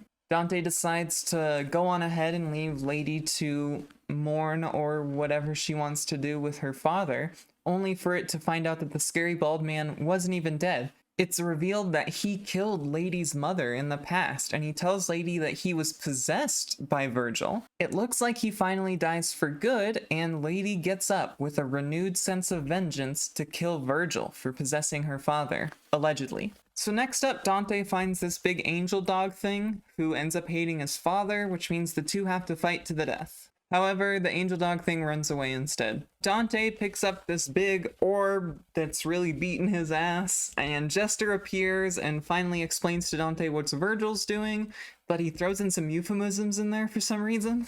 So the next mission involves you making your way all the way back to one of the earlier areas, but this time you've got this orb that's constantly sapping your life. However, it's mostly a good thing. It gives you access to permanent Devil Trigger, which is super, super sick. And beyond that, killing enemies gives an almost guaranteed green orb, which means you're not actually going to be losing that much life. This is a really, really fun power fantasy section in these games, because there isn't a ton of time that you get to just freely use your Devil Trigger in this entire franchise. It's a really fun little mix-up here.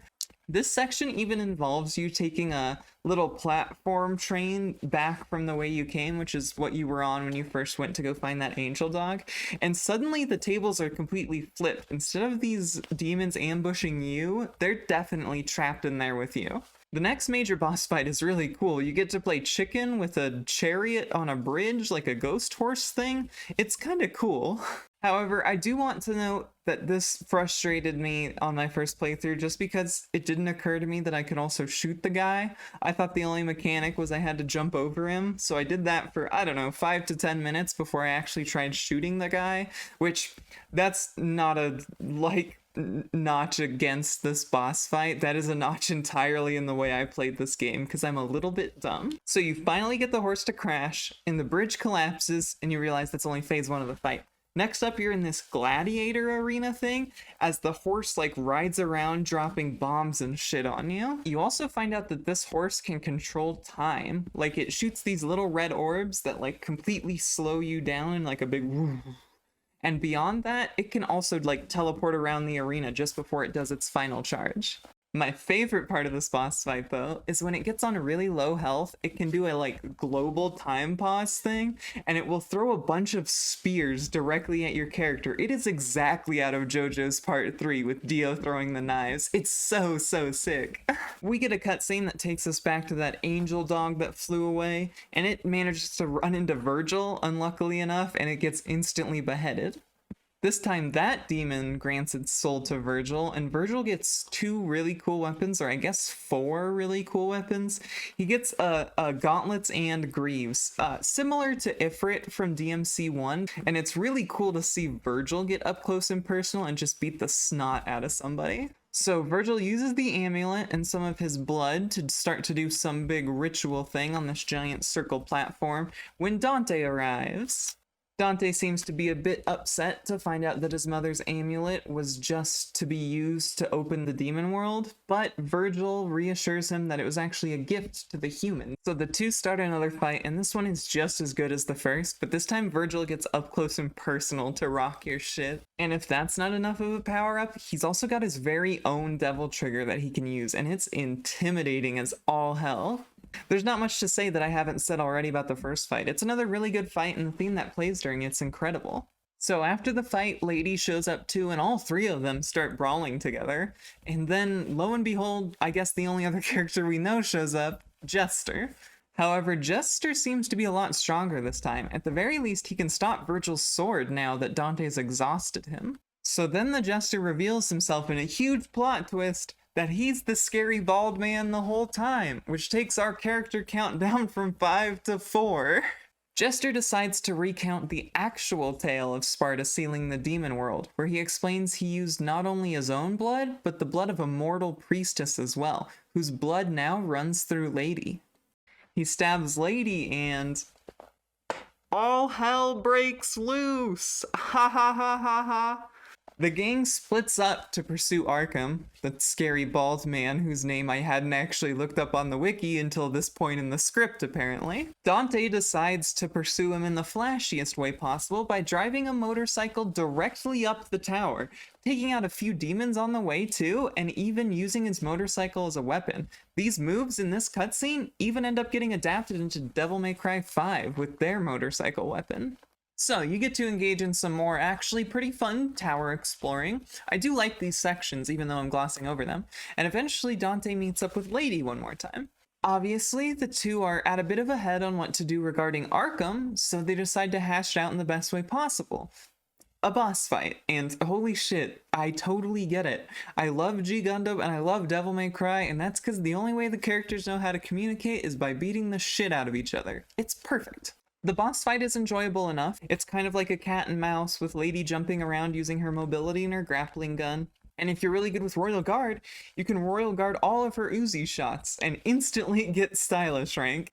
After the boss fight, Dante explains to Lady how it's a family matter for him at this point. Lady decides to relent, handing off the Kalina Ann to him, her rocket launcher.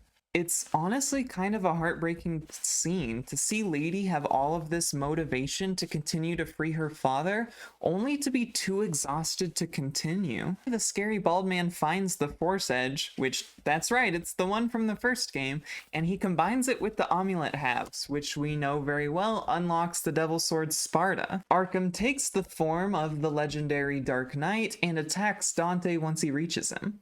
However, not one to be intimidated by someone pretending to be his father, he keeps up his cocky attitude, and Arkham decides to turn into a giant monstrous, globule being? I'm not exactly sure. Now, this boss fight isn't anything too special from a gameplay perspective. It's interesting enough, monster fight with, mini phases in between where you fight a bunch of ads. However, halfway through the fight, Virgil comes to appear and the two team up to take down Arkham and retrieve the power of their father. Your style button is replaced with a call Virgil to action button, I suppose is the best way to put it. And it's actually fairly interesting to see these two brothers fight and to actually be able to control them both, though extremely limitedly. We get to see just how powerful these two sons of Sparta could be if they worked together all the time. Now, after that fight ends, one of my favorite cutscenes in the entire franchise starts playing, where Dante and Virgil just completely style on Arkham, even using each other's weapons during this fight. In a final last act of desperation, Arkham knocks one of the guns out of Dante's hands, only for Virgil to pick it up, and we get the single most badass jackpot in the entire history of the franchise. I'll try it your way for once. Remember what we used to say?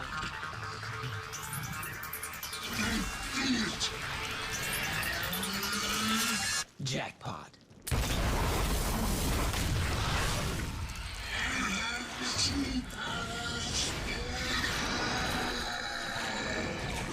Not very classy for someone's dying words. With Arkham defeated, the amulet halves and the Force Edge fall into the demon world underneath him, and Virgil and Dante both dive in immediately to go retrieve them. Now, we'll revisit the Sparta brothers shortly, but first we have to see the conclusion of Lady's story. At the top of the Demon Tower, Lady confronts her father, a dying old man trying his hardest to manipulate his daughter just one last time. It's sickening and sad. She finally gets the closure she deserves when she empties an entire magazine into Arkham's head, finally killing him, and she lays down to shed some tears now that her mother has finally been avenged. Alright, so now we finally come to the last mission of Devil May Cry 3, and the culmination of Dante and Virgil's story for this game, the final clash of their ideals. Now the two, even after working together to reclaim the power of their father, still find their souls and ideals at odds with each other. Virgil's lust for demonic power, and Dante's strive to let the world remain human, just don't go together. The two halves, the demon half and the human half, at odds with each other, coupled with the irony that the half that the other brother claims lives inside themselves as well. At the end of the day, Dante's still part demon and Virgil's still part human. It's a final battle, but beyond that it's also a prequel for the two, an explanation for why the two fought so much just years prior, and why it could only ever end in bloodshed. This fight is no exaggeration, one of the best boss fights out there. Virgil has not only the power of the Yamato, but also his Devil Trigger, which we have yet to see in tandem with it, and he can also use the Force Edge this time as well. This gives Virgil access to Dante's very own Stinger and Helmbreaker, moves we're very familiar with at this point. This fight is, as, if you'll pardon the comparison here, about as anime as it gets, but it's still well within reason. Virgil still has the same type of moves with the Yamato that he did 2 boss fights previously. However, this time, he's got longer combo strings and the ability to judgment cut 3 times in a row. He's also opened up new options out of his parrying thanks to the Force Edge, which he can now Stinger or Helmbreaker out of immediately. The moves that use the Force Edge are also significantly stronger than the Yamatos. These will take a huge chunk of your life if you don't dodge or guard them correctly. Lastly, his Devil Trigger also increases even more in power, giving him longer and new combo strings and a new ability to unleash a barrage of judgment cuts. This fight is pure, unadulterated Devil May Cry. It manages to toe the line so perfectly that boss fights have to do between being too hard, eventually becoming a battle of skill, and then by the end of it, it's you and Virgil styling on each other whenever you get an opening. Learning Royal Guard for this fight was one of the most fun things I've ever done in a video game, and I would almost recommend this game based on this boss fight with Royal Guard alone. After the best fight in the franchise, you immediately go into the best cutscene in the franchise, Virgil's Fall. For the first time after a Virgil fight, he doesn't turn the tables on you in the cutscene. He's the one that's finally been knocked down by you. The two decide to charge at each other one last time, knowing it will be death for one of them. This time, however, it's Virgil that takes the final blow.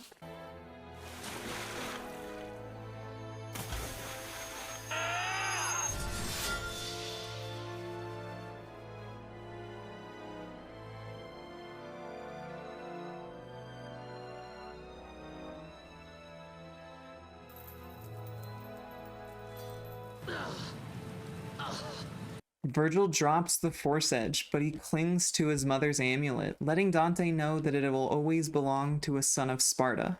Virgil, knowing he's been defeated, takes the plunge, vowing to stay in the demon world, his father's home, and letting Dante escape.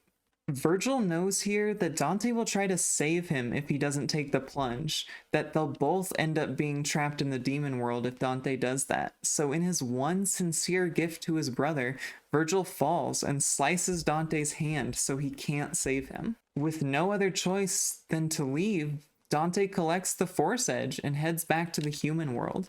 It's an incredibly touching scene, and it shows that even with the two at odds with one another, they'll still care for each other as family, at least a little bit. Dante emerges from the demon world and finds Lady, and the two briefly chat before Lady notices that Dante is crying. Taking a page from Roy Mustang's book, Dante says that it's only the rain, and Lady notes that the rain has already stopped. Dante responds back that devils never cry, something we know he believes in. Lady retorts that even a devil may cry if they lose a loved one. Thus, it's revealed how Dante gets the name for the original shop in the very first game, and the name of the franchise. It's a very brief opportunity for us to see our young, cocky protagonist finally be vulnerable, and it hits so hard. The two are interrupted by some demons, and good old Dante is back, ready once again to kick demon ass. Our post-credits scene here shows Dante in his DMC 1 outfit, with his brand new yet very familiar shop complete with the picture of his mother. And our final line we hear from Dante is the ever familiar, "Want to know the name? Devil May Cry." So there we have Devil May Cry 3. I know I got really in depth with the narrative on that one, but it's one of the game's strongest points, and that's a game with probably some of the best combat in the franchise. It manages to tie up all the ends needed to get to Devil May Cry 1. We now know why Virgil is gone, why Dante has the Force Edge, how he got the name of his shop, and almost explains the broodiness of DMC 2 Dante, since we know he had to kill his brother at the end of DMC 1, and how much that must have hurt him to do. Especially since Dante hadn't seen him since he took the plunge into the demon world all those years ago. It's a genius way of telling all of the story of all the missing pieces of Devil May Cry 1, and it's even able to deliver 3 excellent characters to the forefront of this game, finally cementing Dante, Virgil, and Lady as iconic and memorable characters. And that's just what the game did amazingly from a narrative standpoint. The gameplay is also kicked up tenfold from what it was in DMC 1, and the addition of the style system and weapon swapping just made it that much better. So now I think we've got a pretty good idea why people like Devil May Cry as a franchise now. I feel like this game really cemented it into the psyche of so many gamers.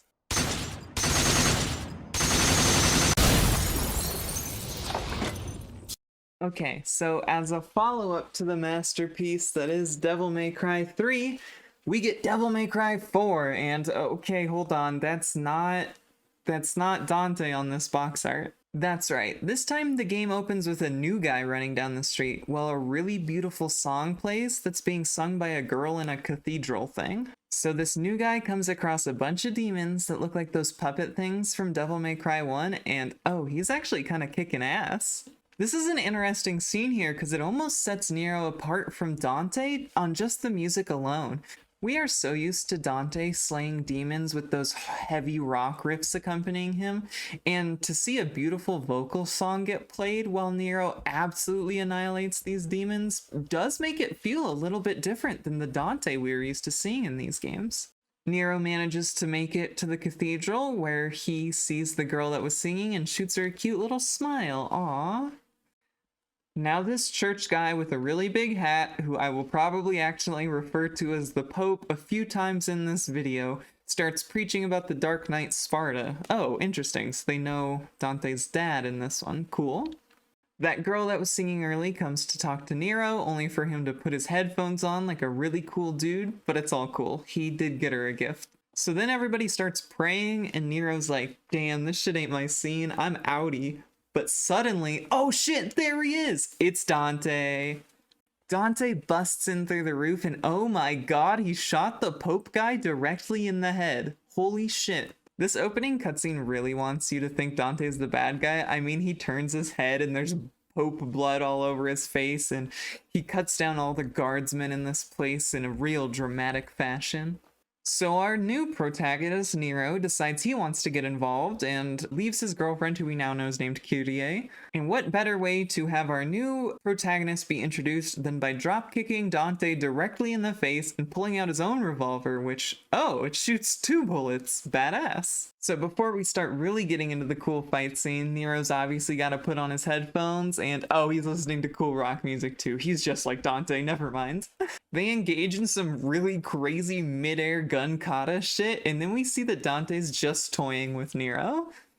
So Nero picks up a random sword from one of the dead guards and revs it up like a fucking motorcycle, and then you get to take on Dante yourself in this kind of tutorial sequence.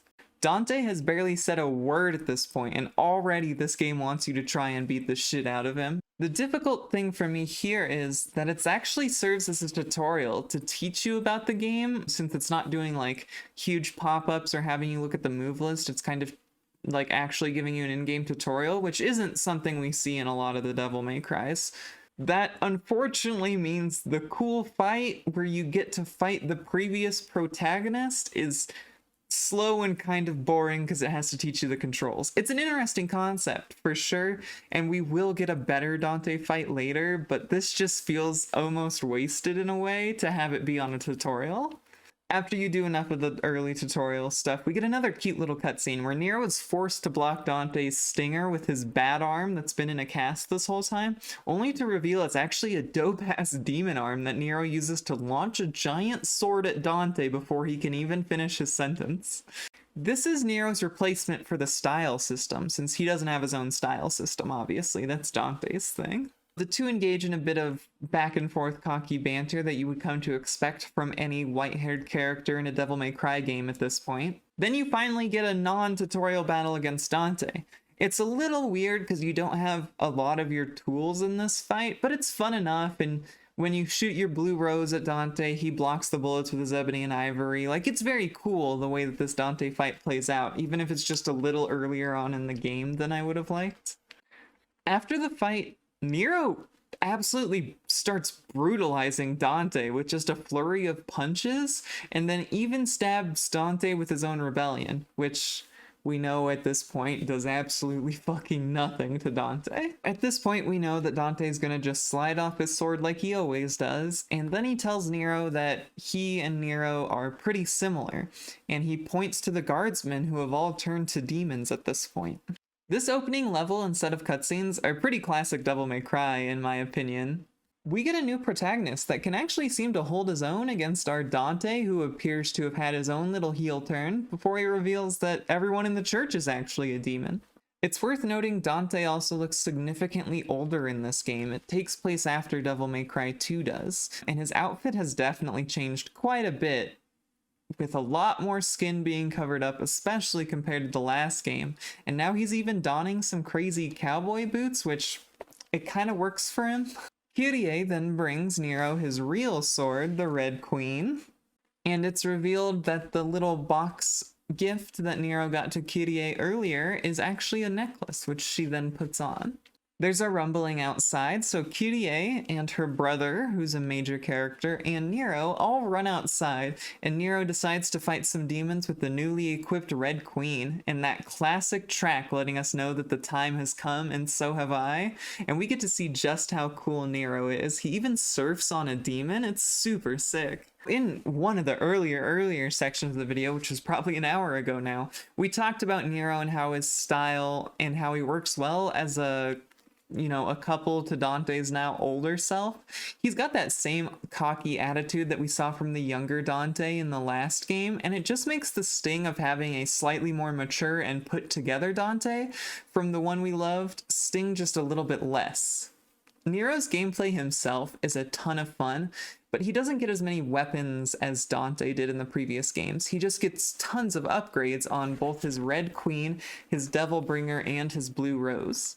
And honestly, the Devil Bringer is fleshed out enough that it can basically be its own style button if you just think about it that way. Nero's explosive Red Queen attacks are also super fun to master, especially when you unlock Max Act or the Exceed moves, so you can get revs off if you time it perfectly after an attack. It's fun and it's good, but it still feels like just a slight step down from the amount of options you had as Dante in the previous game.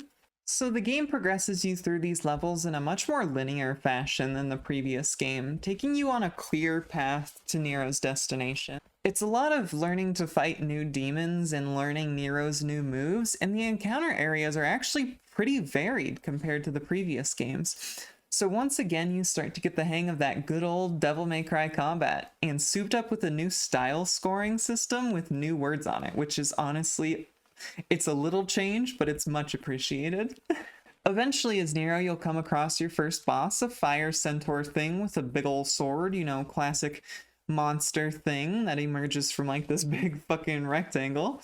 And this boss fight is a pretty good proof of just how good Nero's Devilbringer is as a way to stick to enemies. Nero having aerial combos from the get-go, along with a great way to latch onto enemies in midair, means that you have a ton of maneuverability in your aerial combos alone, which is great against a boss like this.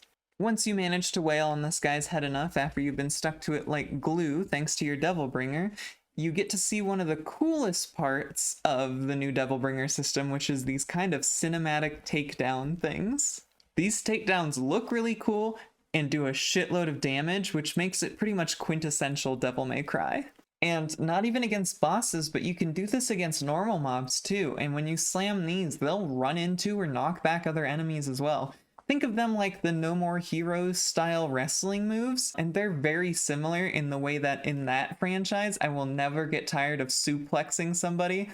I will never get tired of doing the exact same thing in this game either. After you beat the boss, the demon retreats into that big ass rectangle and Nero just keeps trucking along. So you make your way to this big snowy mountain with a big castle in it, and you meet some new ice enemies that are actually pretty fun to fight and pretty fun to throw around by their tail. And then you're introduced to a new character who makes, quite the entrance. The woman introduces herself as Gloria and as an ally to Nero, but Nero, intimidated by the woman, decides to just flee instead. The castle section that follows is a little more traditional Devil May Cry exploration style setup, although on a much smaller scale. You'll find yourself winding your way around different rooms a few times, coming across some new puzzle mechanics and fighting a few new enemies. Pretty standard stuff, but it's good. It's honestly kind of refreshing to have this kind of a level setup after the pretty linear levels that we got earlier on. The next boss you come across is these two cute little fairy demons that are kind of trying to seduce Nero. After beating them up for a bit in the boss fight, you get to see the real boss, which is a big stinky frog thing. Nero continues the ever-present Devil May Cry protagonist tradition of just taunting the boss before a fight that I love so much. The fight itself is interesting enough. The frog swaps between a breath attack or a big jump thing or making the whole arena dark and doing the little women fairy things again. Now, the first time you do this fight, it's probably going to be pretty hard to get a high style combo going, but it's not a hard fight on its own, and you can even get a pretty cool bringer takedown as well. Nero styles on the frog before looking into the tablet and seeing a bunch of other frogs about to emerge. So he decides to punch them all back into the void oblivion thing. Good stuff, Nero, and then he closes the tablet. Next, we'll come across another familiar enemy, those little ghost things with the scissors. This game actually takes a fair amount of enemies from DMC 1, but makes them better. However, this time you can use Nero's bringer to pull their cloaks off, which is great, fucking exquisite, and then it leaves them super vulnerable on the ground. These enemies that can kind of be a pain in the ass actually have a fun new little strategy you can use to kill them. You do some more exploring, and I want to note here that the platforming and the puzzles actually feel pretty good in this game, and none of them are too hard, except the game shoots over to a cutscene with the Pope guy dead on a table, but he's not dead, he's got demon eyes. Whoa! But we know the church's demons already, so we can make a pretty good guess at what's happening there. We also meet a brand new character as well, a loud nerd with a monocle. Cool. Okay, now listen, I did say 2 sentences ago that the puzzles in this game were good. I need to make a note here that I'm not fucking talking about the dice puzzle. The dice puzzle sucks. It's so boring, and it appears a few times in the game. It's an obnoxious board game system that I'm not sure even has a ton of lore implications behind it. It's worth noting, however, that the tedium here can be bypassed. If you wait for the number you want to appear on the top of the die as it's rotating and swing as it's on the top, you'll get that number every single time. So the next boss fight boss fight is kind of a weird one. You're in like a secret laboratory section kind of a thing, and you're forced to like bring her these flying swords and throw them at the window, which we saw as hiding a broken Yamato behind it in an earlier cutscene. It's kind of a bad fight, mostly because it's not inherently obvious what you need to be doing here, and you can find yourself just killing ads for a long time. After you manage to break the window, Agnes, which is the weird monocle nerd guy, and Nero share a bit of banter, and Agnes seems to get quite upset by it, which we don't see a ton things actually reacting to the protagonist's taunts.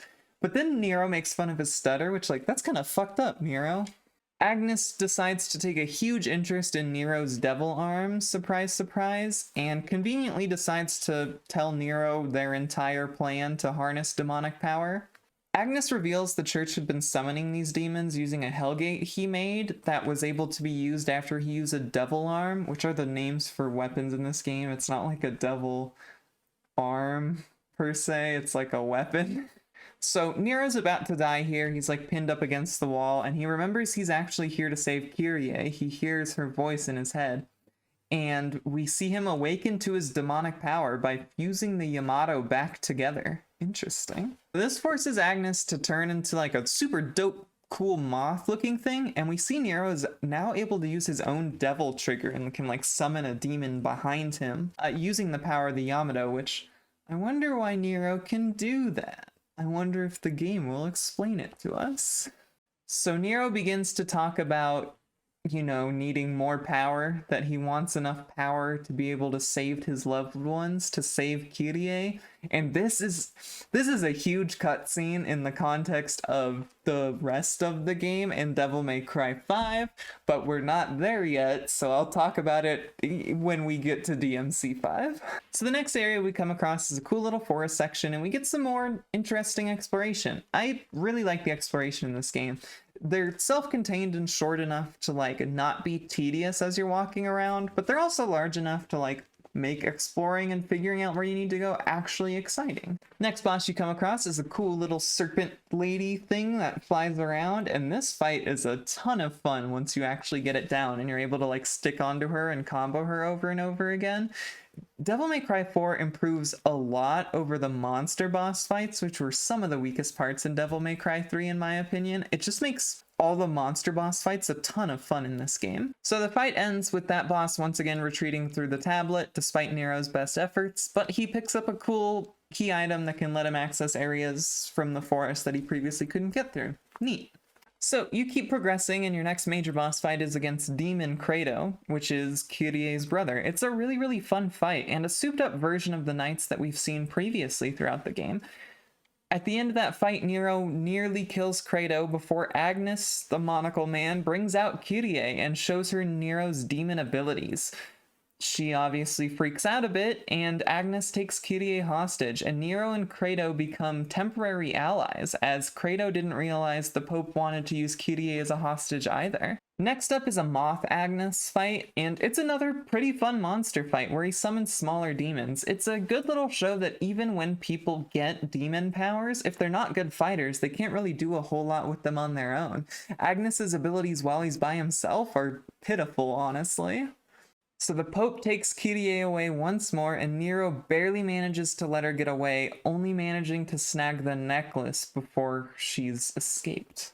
Nero heartbreakingly begins to cry and thrash out around him, and we can see how Nero differs from the Dante that we've seen previously, and especially the more composed Dante from this game, who's been through hardships like this before. Eventually, Nero, backtracking to try and figure out how to save Kyrie, runs into Dante once more, who tries to take the Yamato from him.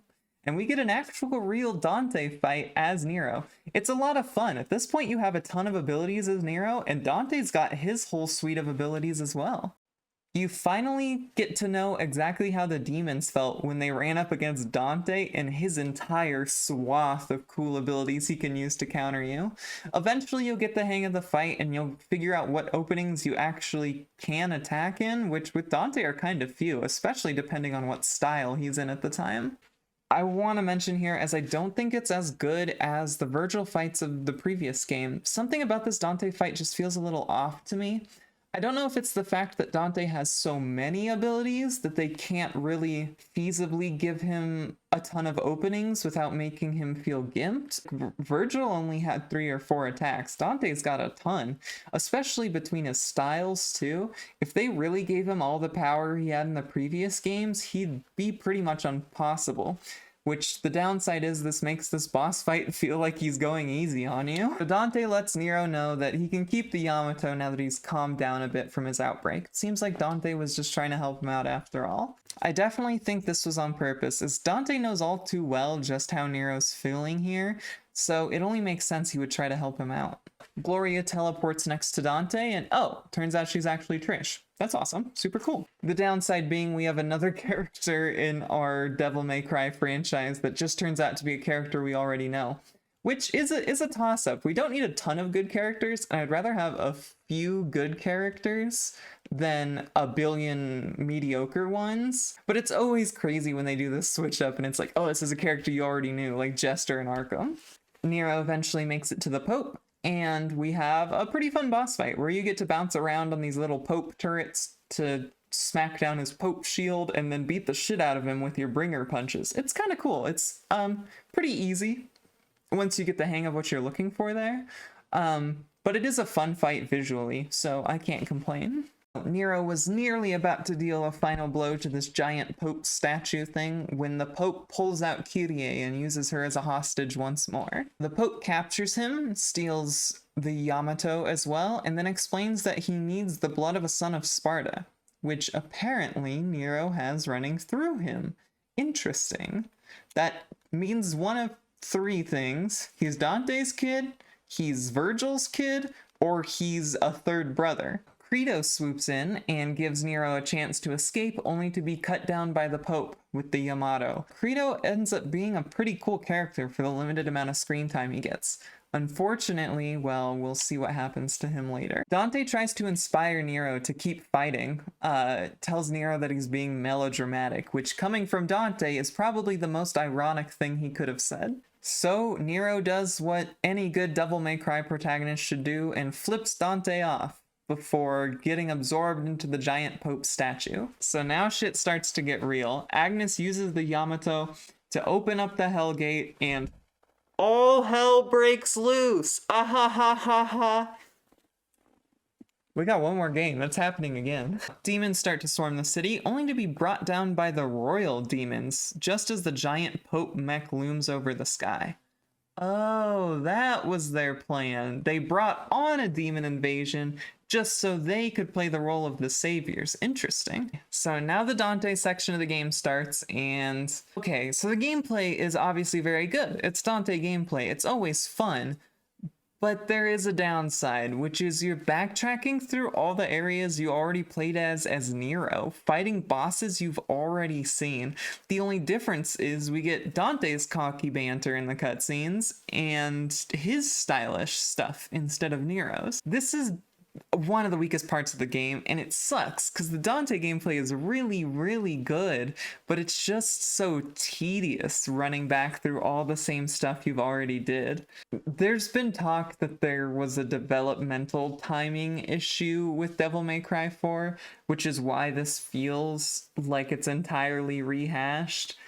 On the plus side, when Dante decides to travel back and defeat these demons, he actually kills them for good, destroys their tablet, and absorbs their soul, which gives him new weapons. And obviously, as is tradition with Devil May Cry, when Dante absorbs a demon's soul or whatever, he gets a new weapon. And these weapons are really cool. I like them a lot. Yes. Finally.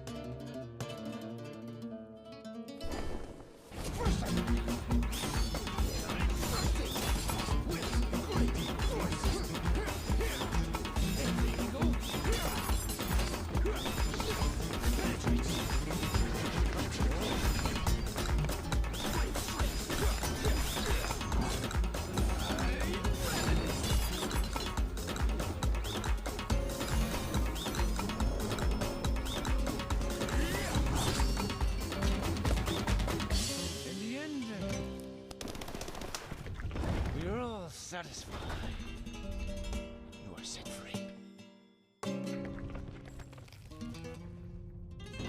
We have to skip ahead a lot here. There's not a ton to talk about. It's good Dante gameplay and bad levels or repeated levels. It's like New Game Plus, kind of.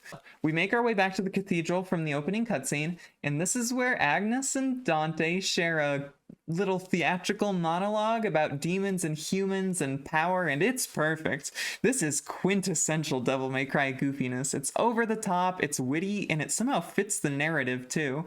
This is a side of Dante that we love so much, the one who doesn't take it all too seriously, who plays along with the camp and then beats ass.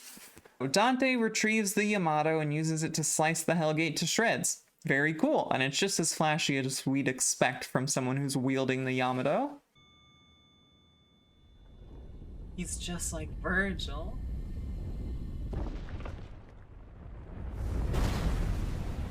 Is it Yamato or is it Yamato? Yamato? I'll do it both ways. Yamato? That sounds like I'm saying Yamato. Yamato!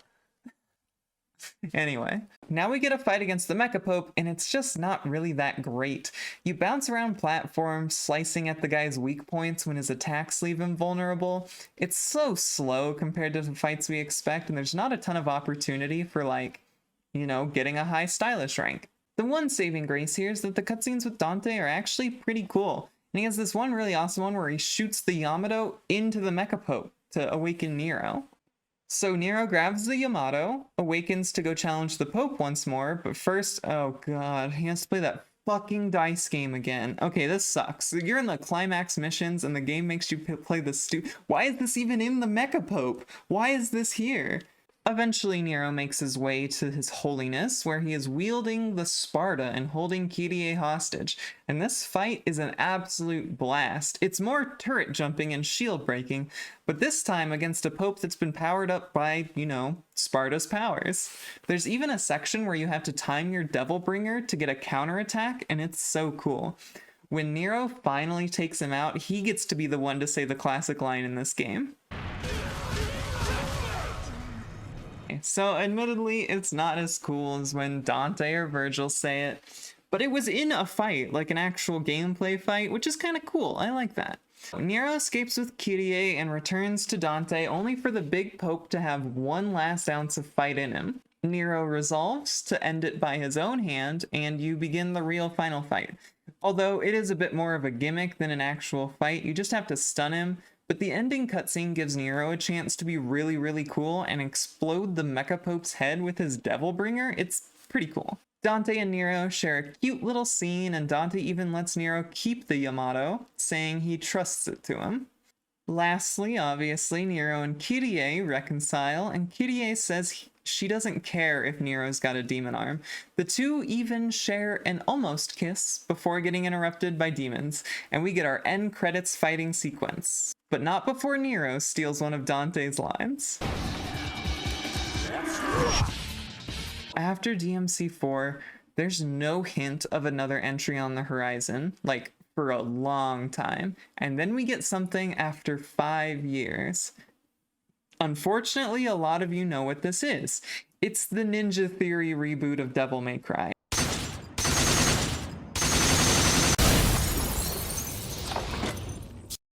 The debut trailer for this game showed a guy with short black hair and a red jacket beating up demons with a bunch of weapons. Sure, fine. And then he says, "My name is Dante," and oh no, what is this? I don't want to talk a ton about this game as it's been talked to death, and believe it or not, actually blemishes the franchise pretty badly. I replayed this game during my franchise playthrough just a few months ago, and I know a lot of people have looked back on this game as being too harsh on it. I still think it's a pretty not great game. It features a Dante that swings so far past the broody Dante from Devil May Cry 2, he falls solely into weird, edgy territory, like a Nero, but with angst cranked up to 1,000. Most famously, he doesn't even have white hair. And the game takes the opportunity to take the piss when a white hair wig falls on him pretty early in the game. Which, I mean, that's a good way to set your protagonist apart in a reboot from the original, but then the regular Dante hair is included as alternate colors in the game anyway, so how much are you really committing to this new Dante? Whatever. Anyway, so Virgil's in the game too, and he's also just kind of a bad guy. He snipes an unborn baby out of Mundus's wife's womb, which is, ugh, gross. And oh yeah, Mundus, he's a big bad corporation guy. You know, like the bad guy from Devil May Cry 2? The worst Devil May Cry? There is one good thing here, which Dante and Virgil are hot, like really hot in this game. They wear these 3/4 sleeve Henleys and it's good. Another concession I have to make here is it's a Ninja Theory game. The fights are very cinematic and traversing around the levels is a ton of fun. The weapon switching with the bumpers and D-pad is a neat little thing, but a lot of the moves are a ton harder to execute, especially with the omission of the lock-on system. This means these special moves are tied to left stick movement. It's not as egregious as Devil May Cry 2 necessarily, but it's like I'm playing Skate. It's like I have to ollie every time I do a stinger. Beyond that, the game doesn't have a style system at all, which is one of the greatest things that Devil May Cry has added in the last 2 iterations of the gameplay. Now, a lot of people have come to me while I was streaming this game or after I've talked about it on Twitter or something and said, well, the combat's actually really fun. I disagree with that wholeheartedly. I despise the combat in this game. By the end of the game, so many enemies require the very specific right or left bumper weapon or the specific grapple that you need with either the right or the left bumper, and they come in so many waves that getting any large combo becomes more tedious than fluid. Bosses on their own are pretty fun at least, and are probably the best part of this game. I think they do monster fights even better than Devil May Cry 4 did. But the Dante banter is god-awful this time around. I mean, everybody knows this famous clip. You don't look a day over 12,000. Fuck you! Fuck you! Fuck you! Anyway, I felt like I had to mention the reboot just because it whiffs on every single thing that makes Devil May Cry good. Even if the combat was good, which I think is a lot of people's biggest concession with this, although I disagree, it's still a step down from Devil May Cry 4 in almost every right, in which case I think that just makes it bad.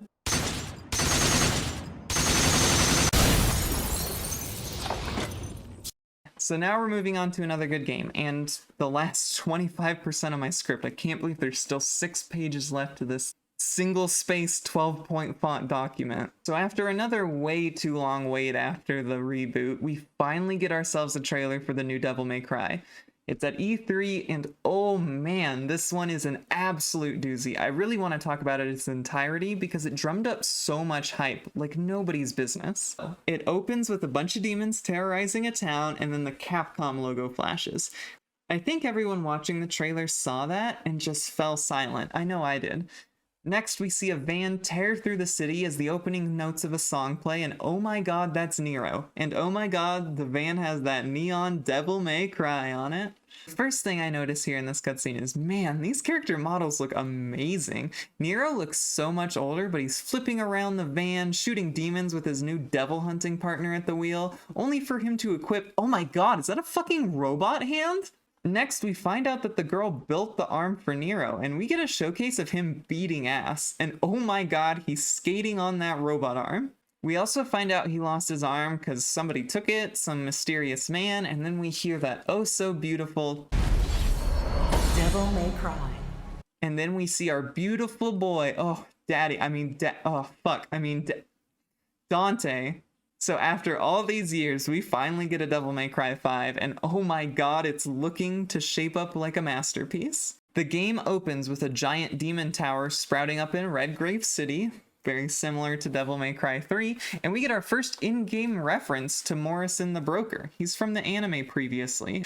We see Nero inside the demon tower already with a mysterious guy named V, and oh, that's actually just the title he has, Mysterious One. V mentions that a big demon took Nero's arm and oh, well, that mystery got explained super quickly. V scoots away on a little cloud and leaves Nero to beat up some demons, and we realize, oh, he doesn't actually have his robot arm yet. He's just one-handed for now. So the first few fights start, and it's pretty classic Devil May Cry tutorial stuff. A handful of new enemies, and you're learning what your new abilities and combos are.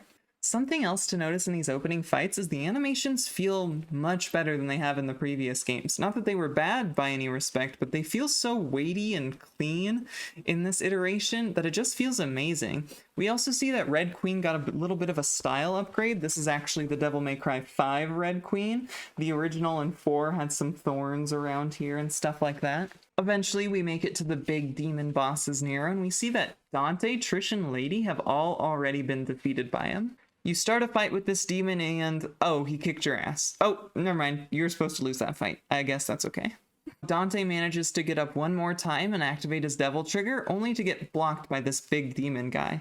Dante tells Nero and V to run away and says the worst thing he could ever say to Nero and calls him deadweight. Let's hope that doesn't fuel Nero's inferiority complex for the entire rest of the game. The demon then overpowers Dante, and holy shit, did he just break the rebellion? What a start to this game. That's amazing. A month passes and Nero and his new friend Nico are driving around the town looking for demons. Nero reveals that Dante killed Nico's father, and although it isn't stated at this point, her mentioning research narrows it down to exactly one other character that we know in Devil May Cry. The two come across some demons right as a new song slots into their record player in the van, and we get the badass opening cutscene that we come to expect from pretty much every Devil May Cry game at this point.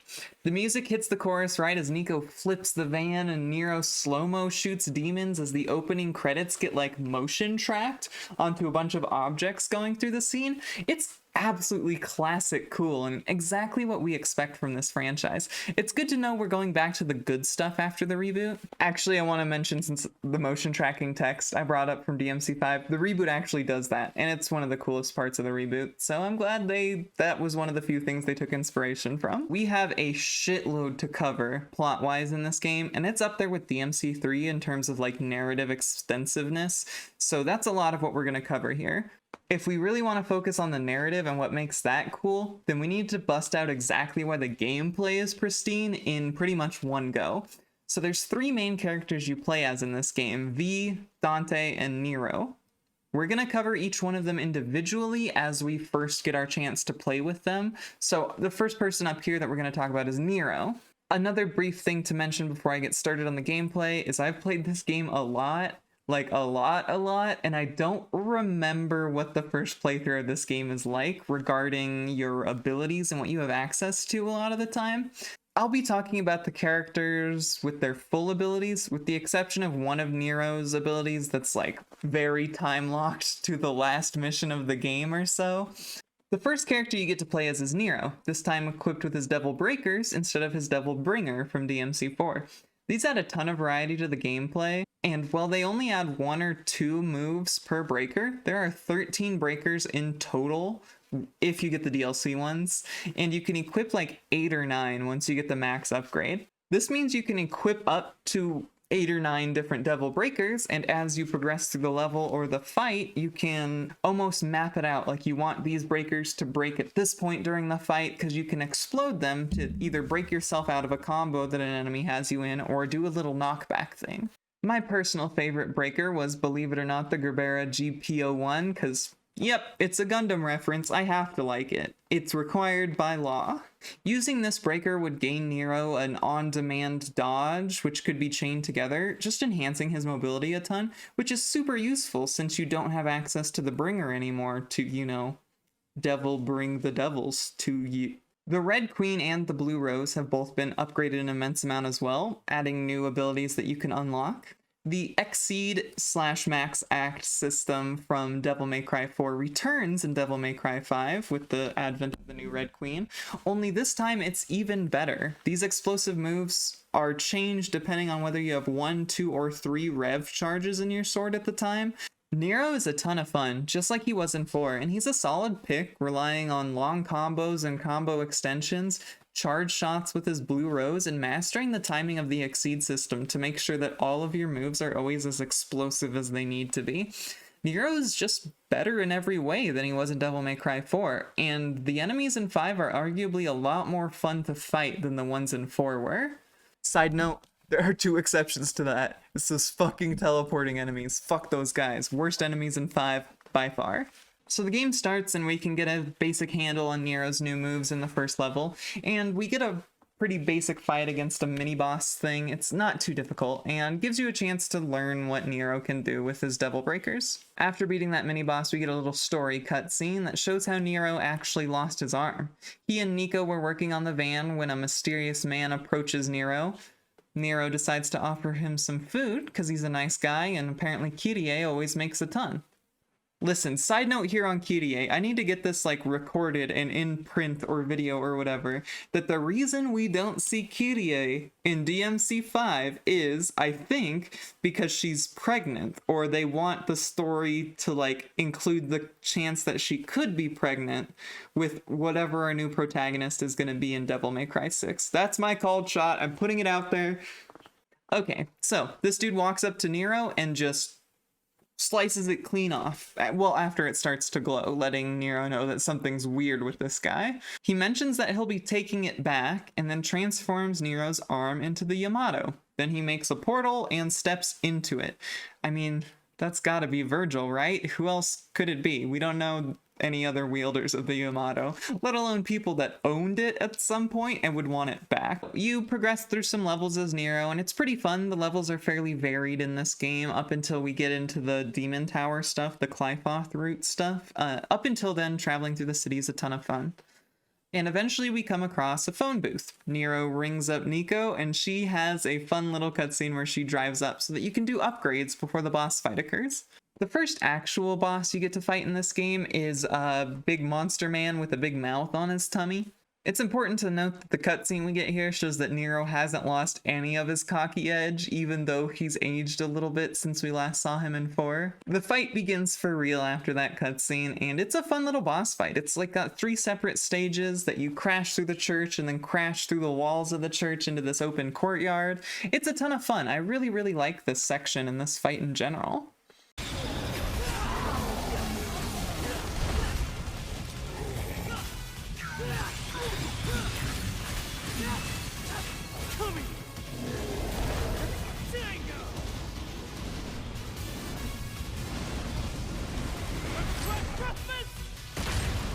After you defeat the boss's health bar, we get a cutscene where V walks up and reads a bunch of poetry and then summons like a panther thing to go kill the boss for real.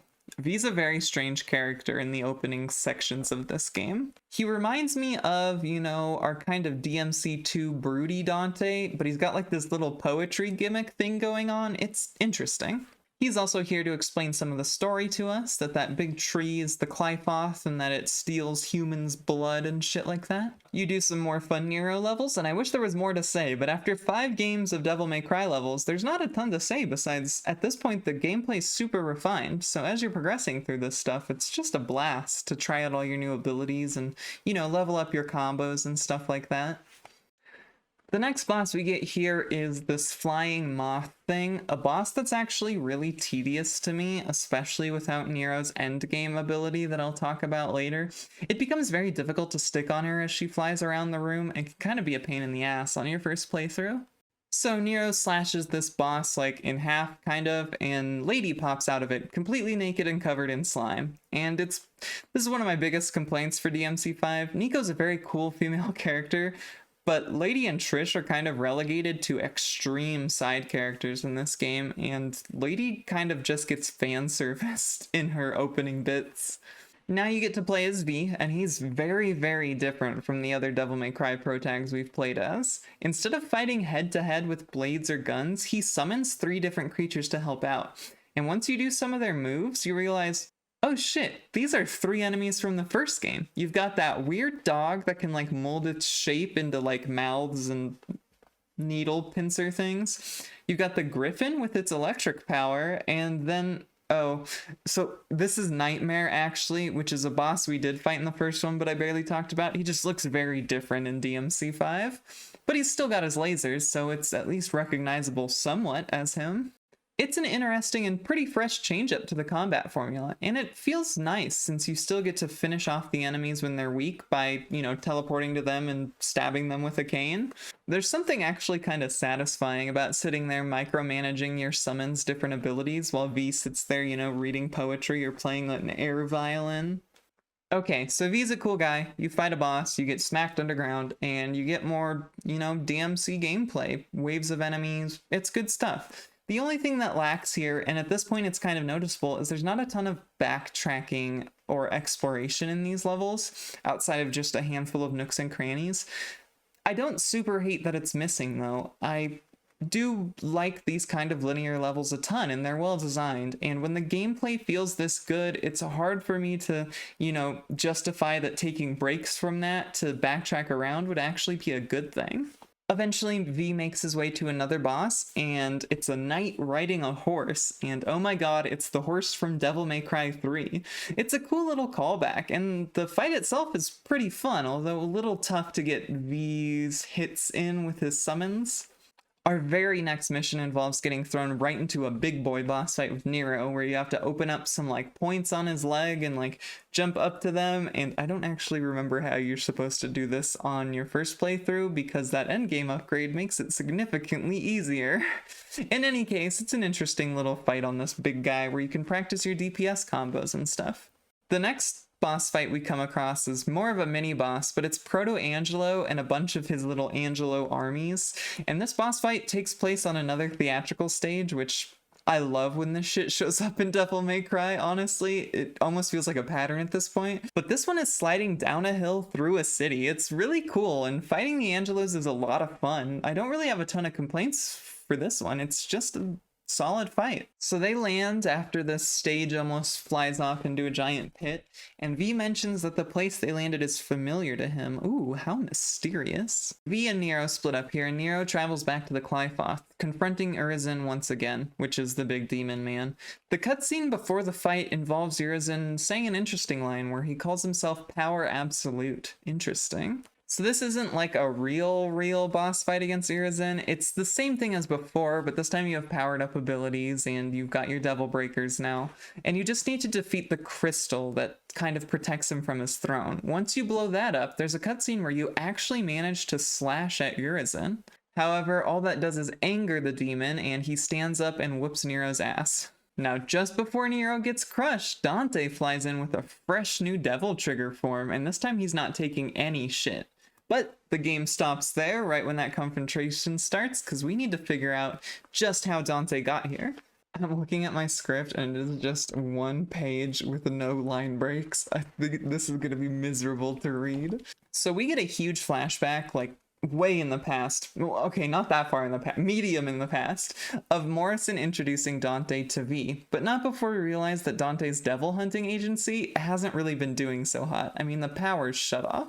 Morrison claims this job will be enough to put the lights and water back on in this place, and as soon as the power does turn back on, he gets a call from, well, we're not really sure who.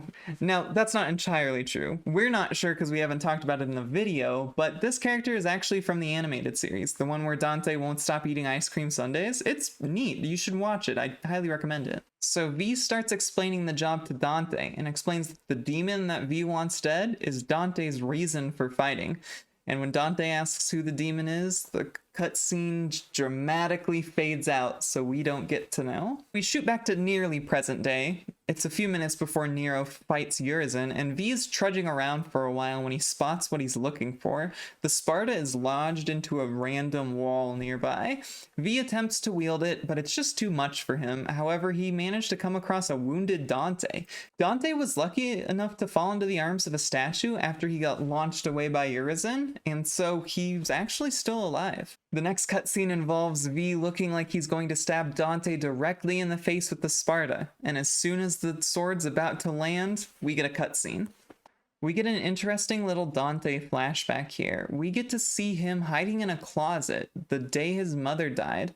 However, it's his mother putting him in that closet in the first place and then saying that she's going to go look for Virgil. Unfortunately, after a few seconds, we hear his mother scream, assumedly because she died. Now, there's just one piece of the puzzle still missing here to get us to the story where we're at now, and that's how did Dante and the Devil May Cry crew make it to Urizen in that opening mission where we play as Nero. So we do that real quickly, just a short little flashback to show them getting up to Urizen and getting their ass beat. The next few missions we play as Dante, slaying demons, classic Devil May Cry stuff.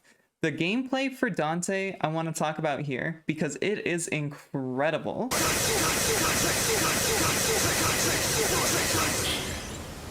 As Dante in this game, you get access to all 4 styles and the ability to switch them, which you actually technically had in DMC 4, but I didn't mention, and you do have in Devil May Cry 3 if you play the Switch version. Beyond that, once you get them, you have the ability to swap between 4 equipped melee weapons and 4 equipped guns. This means you're constantly swapping styles, guns, melee weapons, just to fit the situation that you need. It's incredible. This is honestly peak Dante gameplay. Regarding the style switching, you're using Trickster to close distances mid-fight, you're using Royal Guard to block those telegraphed attacks or send back huge damage, you're using Swordmaster to hugely extend your combos with every single one of your 4 different weapons, and you're using Gunslinger to add different variety or keep your style up when an enemy teleports away or something like that.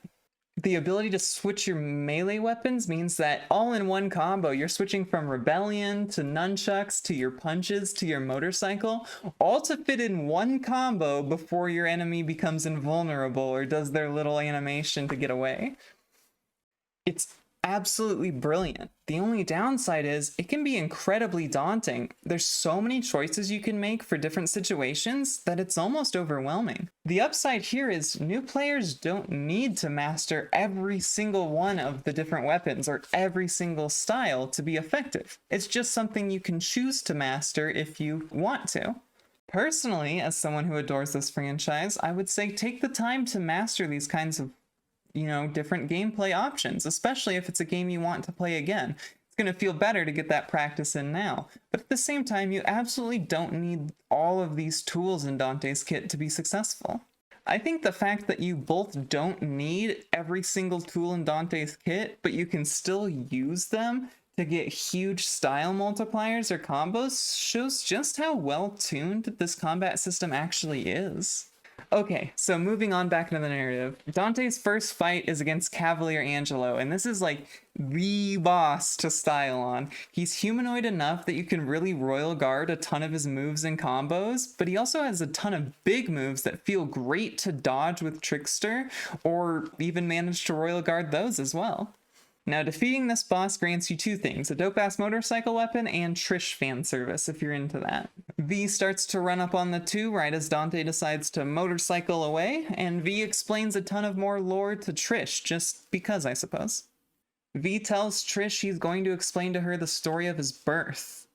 He tells us that a mysterious man who took the Yamato had his body breaking down after so many defeats, but he still had to defeat his twin brother. So the man, Virgil, took the Yamato, and in an effort to gain more power, he split the human part of himself, V, from the demon part of himself, who's Urizen. Virgil figured that splitting the human side of himself away from him so he could fully become a demon was the best way for him to gain more power. Splitting himself from his demon side gave his human side, V, an opportunity to realize just what a big mistake his quest for power had been. After that huge lore dump, the game shifts back to Dante, who has made his way to his childhood home, which is maybe why V found this place so familiar. So Dante walks up to his family portrait, the same one where we saw earlier Virgil split himself in 2. Dante explains to Griffin, V's familiar who's with him, that Virgil activated his demonic power by stabbing Dante through the chest with his rebellion, which we saw in Devil May Cry 3. To Dante, this was the answer of why his father gave him this sword, because it was the way to awaken his demon powers. So Dante theorizes that since the sword Virgil has, the Yamato, was able to separate the man from the devil, that perhaps Dante's father gave him the sword that does the opposite, that stabbing himself would combine Dante with the power of the devil sword Sparta. It turns out he's exactly right. These 2 brothers are opposites even in what their swords can do. So Dante stabs himself and he combines with the devil sword Sparta, unlocking the devil sword Dante and his Sin Devil trigger form. Now we flash all the way back to when Dante saved Nero, and this time you defeat Urizen for real. Sort of. You defeat Urizen's crystal, And Urizen escapes, revealing that the crystal that protected him was the Yamato the whole time, and Urizen is the devil that's the devil form of Virgil. So the Devil May Cry gang has to make their way through the Qliphoth once more to find where Urizen has hid himself now, but not before Nico finally approaches Dante, you know, the man that killed her father, and she gives him a hat, and we're gifted with a top-tier Devil May Cry cutscene.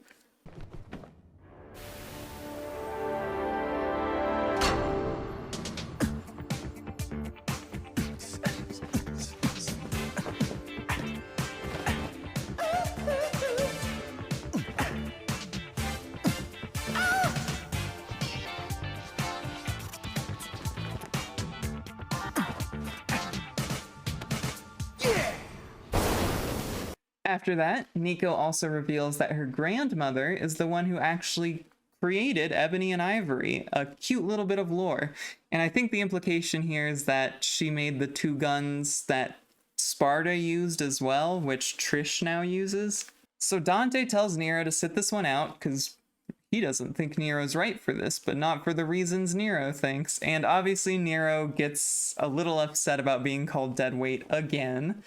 So he decides to go anyway. The gang fights their way through some more missions, and Nero gets a cool boss fight that's an absolute blast. It's another monster one with a teleporting chicken thing. It's cool. Uh-oh, don't want to be there.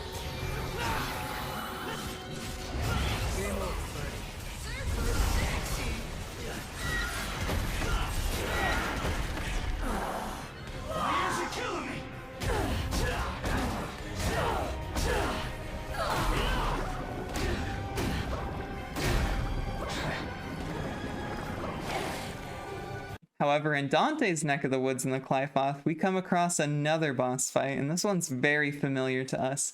Dante comes across the King Cerberus, much like the first boss of Devil May Cry 3. In a neat little bit of callback, this boss theme even uses the original Cerberus theme in its opening sections, which makes for an absolute banger. This Cerberus is the king for a reason though, and that's because it's powered up not only by ice, but also fire and electricity. Defeating this boss will grant Dante some super cool transforming nunchucks, and it's a great tool to throw into any of your combos, honestly, and Swordmaster unlocks a neat fire version of it, which is like a stave. It's neat. Nero is accompanying V, dragging him along to Urizen when V decides to reveal more of the story. He confirms that Urizen is Virgil, which I think a lot of us knew at this point, and beyond that, he hints that Virgil was alone when their house was attacked, that he just wanted to feel loved and protected, but instead he felt abandoned. This is an interesting revelation, especially given what we saw in the cutscene of Dante and his mother on the day of her death, but that's something we'll come to later. Dante eventually finds Urizen, who is sitting in a kind of recreation of their childhood home, except this time it's got a big tree in the front with a little demon fruit hanging from it. Dante tries to reason with Urizen, letting him know that Virgil wasn't abandoned by his mother, that she died trying to find him when their house was attacked. However, the demon version of Virgil, Urizen, has no recollection of any of this. That's all stored in his human side in V. So Urizen does exactly what Demon Virgil would and tries to get more power, this time by eating the little demon fruit that had been hanging from that tree. He powers up into this weird, slimmer version of himself, and a boss fight starts. This is a really, really fun boss fight, and it's one of the last monster-esque boss fights that we're actually going to get from this game, which is good and bad, because they actually do them fairly well in this game. There's a lot of different moves for you to, you know, learn how to work around here, and given all the tools that Dante has, there's a lot of different ways that you could do it. My personal favorite, obviously, was Royal Guarding all of the fireballs and kicks, but you can do tons of different things. You can Trickster to close the distance when he teleports around for his big lasers, or you can Swordmaster when he gives you openings so you can get even more damage in, or you can Gunslinger if you can't quite get the distance close and need to focus on dodging. This is another multi-stage boss fight. Urizen will get stronger as the fight progresses, up to 3 different stages, and eventually by the end of it, you're almost playing Frogger, trying to like leap between where all of these ground lasers aren't hitting and also rotating, dodging his same kicks as always. It's a blast. The end of the fight cutscene is narrated by Nero and V. V explains that the brothers fight to see their justice through, that each one disagrees on the reason for their very existence. It's the same squabble of humans versus demons that ended up getting Virgil trapped in the demon realm in Devil May Cry 3. Once Dante knocks Urizen down to the ground, V explains to the crew that he wants to end Urizen by his own hands. However, he then reveals that he was actually hoping to fuse with Urizen one more time and combine once again into Virgil. It seems that even in his purely human form, Virgil still couldn't get away from that pursuit of power that has drove him for so long. Virgil defeats Dante once more before telling him to get stronger before facing him in his original form, and then thanks Nero. So Dante reveals one of the biggest revelations that we get in this entire franchise. It's the reason why Nero is able to so easily wield the Yamato, and it's the reason why he's got demon blood in him. It's because Virgil is his father. Now back in Devil May Cry 4, and I'm glad I can talk about this now, when Nero first activated the Yamato, he spoke of a lust for power, a lust to protect Kyrie, and at the time it seemed like it may have been a result of, absorbing the Yamato. That Virgil's lust for power had somehow been imbued in the Yamato itself and briefly possessed Nero. But that feeling, that anger, that lust for power, it's familial, and the reason for wanting that power, for protecting loved ones, that's familial too. I believe the reason that Virgil strove for power this entire time was because he wanted the power to protect his loved ones, to protect his mother specifically. His reason for fighting is exactly the same as Dante's, but he goes about it differently because as a child, he thought that those people he wanted to protect had forsaken him. This game has given us an immense amount of insight into Virgil and why he's the way he is, that knowing his mother died because he was too weak to save her, and the trauma of thinking he was abandoned by his brother and his mother, warped his view of himself, led him to turn away from his human side as the only thing absolute was demonic power. Humans could betray you when you needed them most.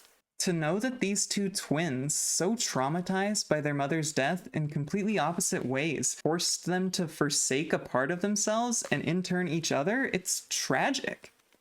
I love this game for how it managed to add so much to the story of this goofy, cocky man and his edgy, cool brother, and make them tragic characters in their own right. Alright, let's stop there before I start crying. Dante tells Nero that he could never force Nero to kill his own dad, and Dante sets off to do it himself. We see Virgil at the top of a very immense Qlipoth, where he waits on his white lawn chair for Dante to arrive. His first major obstacles are V's own familiars. Griffin reveals that the three were Virgil's nightmares, the ones that haunted him so much when he was under the thrall of Mundus. I think it makes sense that the things V saw while under the thrall of the Demon King Mundus would be the things that haunt the human side of him. He knew that once again his power wasn't enough and he couldn't defeat the Demon King, and it's gotta be a huge blow to him. The three Devil May Cry ladies managed to catch up to Nero as they traveled down the collapsing Qlipoth in the van. We get to see that Nero is not taking the news of Virgil being his father well, and Lady tells him that he'd never be able to recover from killing his own father. I mean, she knows that as well as anybody. However, he doesn't take their advice and jumps out of the van to go do something. Well, he's not sure yet. Now, the next two missions take place at the top of the Qlipoth, and they are absolute masterpieces. Dante finally catches up to Virgil at the top and the two fight once more, but this time it'll be for good.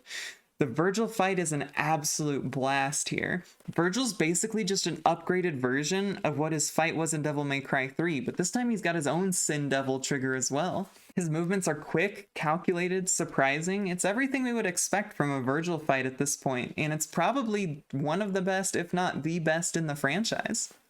His Sin Devil trigger manages to somehow be both quick and explosive, and he gets access to Judgment Cut End, his AoE huge Judgment Cut ability. It's an all-out brawl with multiple pseudo-phases that really require you to be on your A game. It's an incredibly rewarding fight to learn, and in my most recent playthrough, I spent hours getting a good no-continuous fight on Son of Sparta difficulty. I'm still not good enough for Dante Must Die. Here's that fight in its entirety, because I'm really proud of it, and I'm gonna show it off. I won't lose to the likes of you, little brother.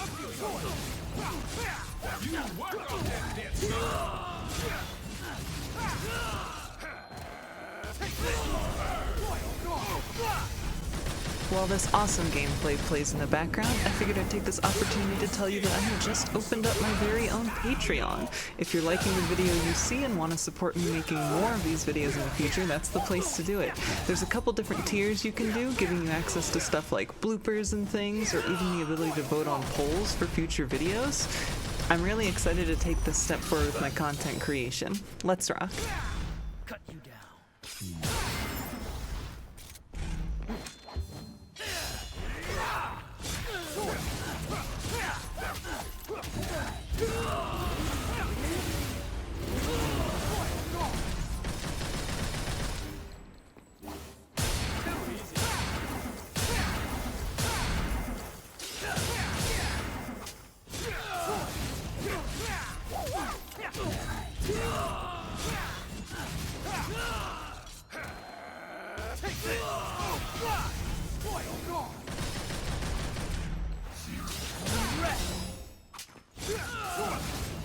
It's just about time to settle this. That's right.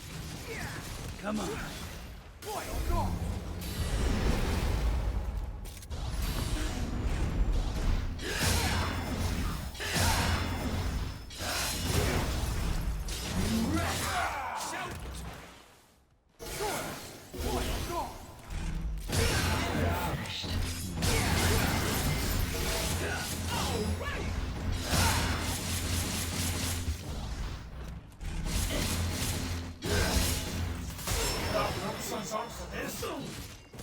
My son means nothing to me.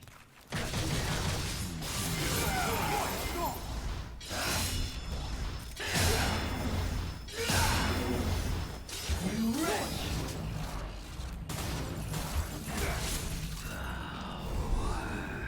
Prepare.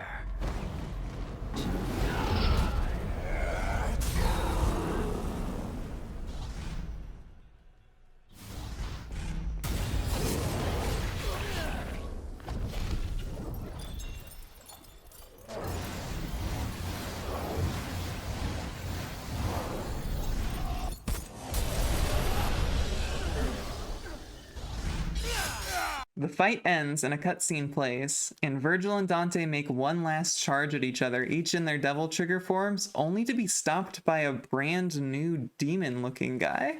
The next mission starts by jumping back a few minutes till we find Nero, who's managed to somehow locate a melted telephone booth.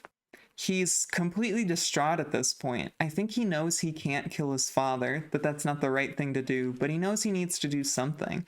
So he calls his loved one, he calls Kyrie, to try and explain what's been going on. She tells Nero that he has no reason to doubt himself, that whatever he thinks the right path is, it will be. Nero's monologue to himself, or not even monologue, just Nero's line to himself here is an absolute tearjerker. He laments about how he didn't have the ability to save Credo, which is kind of the same reason Virgil strives for power too, that he wasn't strong enough to save his mother.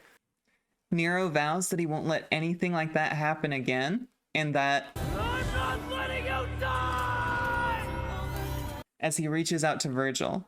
His robot arm begins to shatter away as a beautiful song plays in the background, and his arm once again turns into a demon arm, and wings hang on to his shoulders as he finally awakens his own devil trigger. He's the demon who appeared to stop Dante and Virgil from killing each other at the end of the previous mission. Finally getting back at Dante for calling him deadweight, he knocks the shit out of Dante and sends that insult right back at him. He tells the brothers that they can solve their differences without killing each other. With Dante too exhausted to fight, father and son finally get their chance to hash it out. But this time Nero's got his Devil Bringer back and a brand new Devil Trigger. Now I highly recommend everyone who's doing this fight for the first time turn up your music, because this fight opens with kind of an instrumental loop up until you hit your first Devil Trigger, at which point you'll get a short cinematic of Nero flipping off his father and yelling "fuck you." And this is an example of a good fuck you, unlike what we saw in the reboot. Then the song really kicks into gear, and it's just amazing. So this is a Virgil fight like you would know and love, but this time you've got a whole new suite of tools at your disposal, and ones you've never had a Virgil boss fight with before. It's like you get to learn a brand new Virgil fight all over again, and it's a total blast.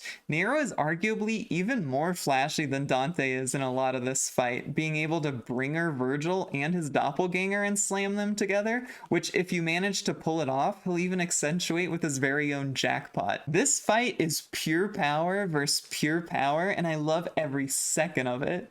Nero finally manages to beat Virgil, and lets everyone know that the portal to the demon world is still open. Dante suggests that they need to go down there and close the portal, and Virgil concedes, trying to play it off as something that'll interfere with their fighting if they don't take care of it now. Dante and Virgil, in classic fashion, manage to come up with a plan that will trap them both in the demon realm. It seems to be the only way they know how to solve these things. However, when Nero argues against that, Dante takes the opportunity to pass the torch to Nero wholeheartedly. He says that the only reason they can trust themselves with doing this is because they know that he's here to protect the human world. It feels like a real authentic passing the torch moment. It's heart-wrenching. And with that, the two brothers in classic dramatic fashion dive right off the edge of the Qliphoth.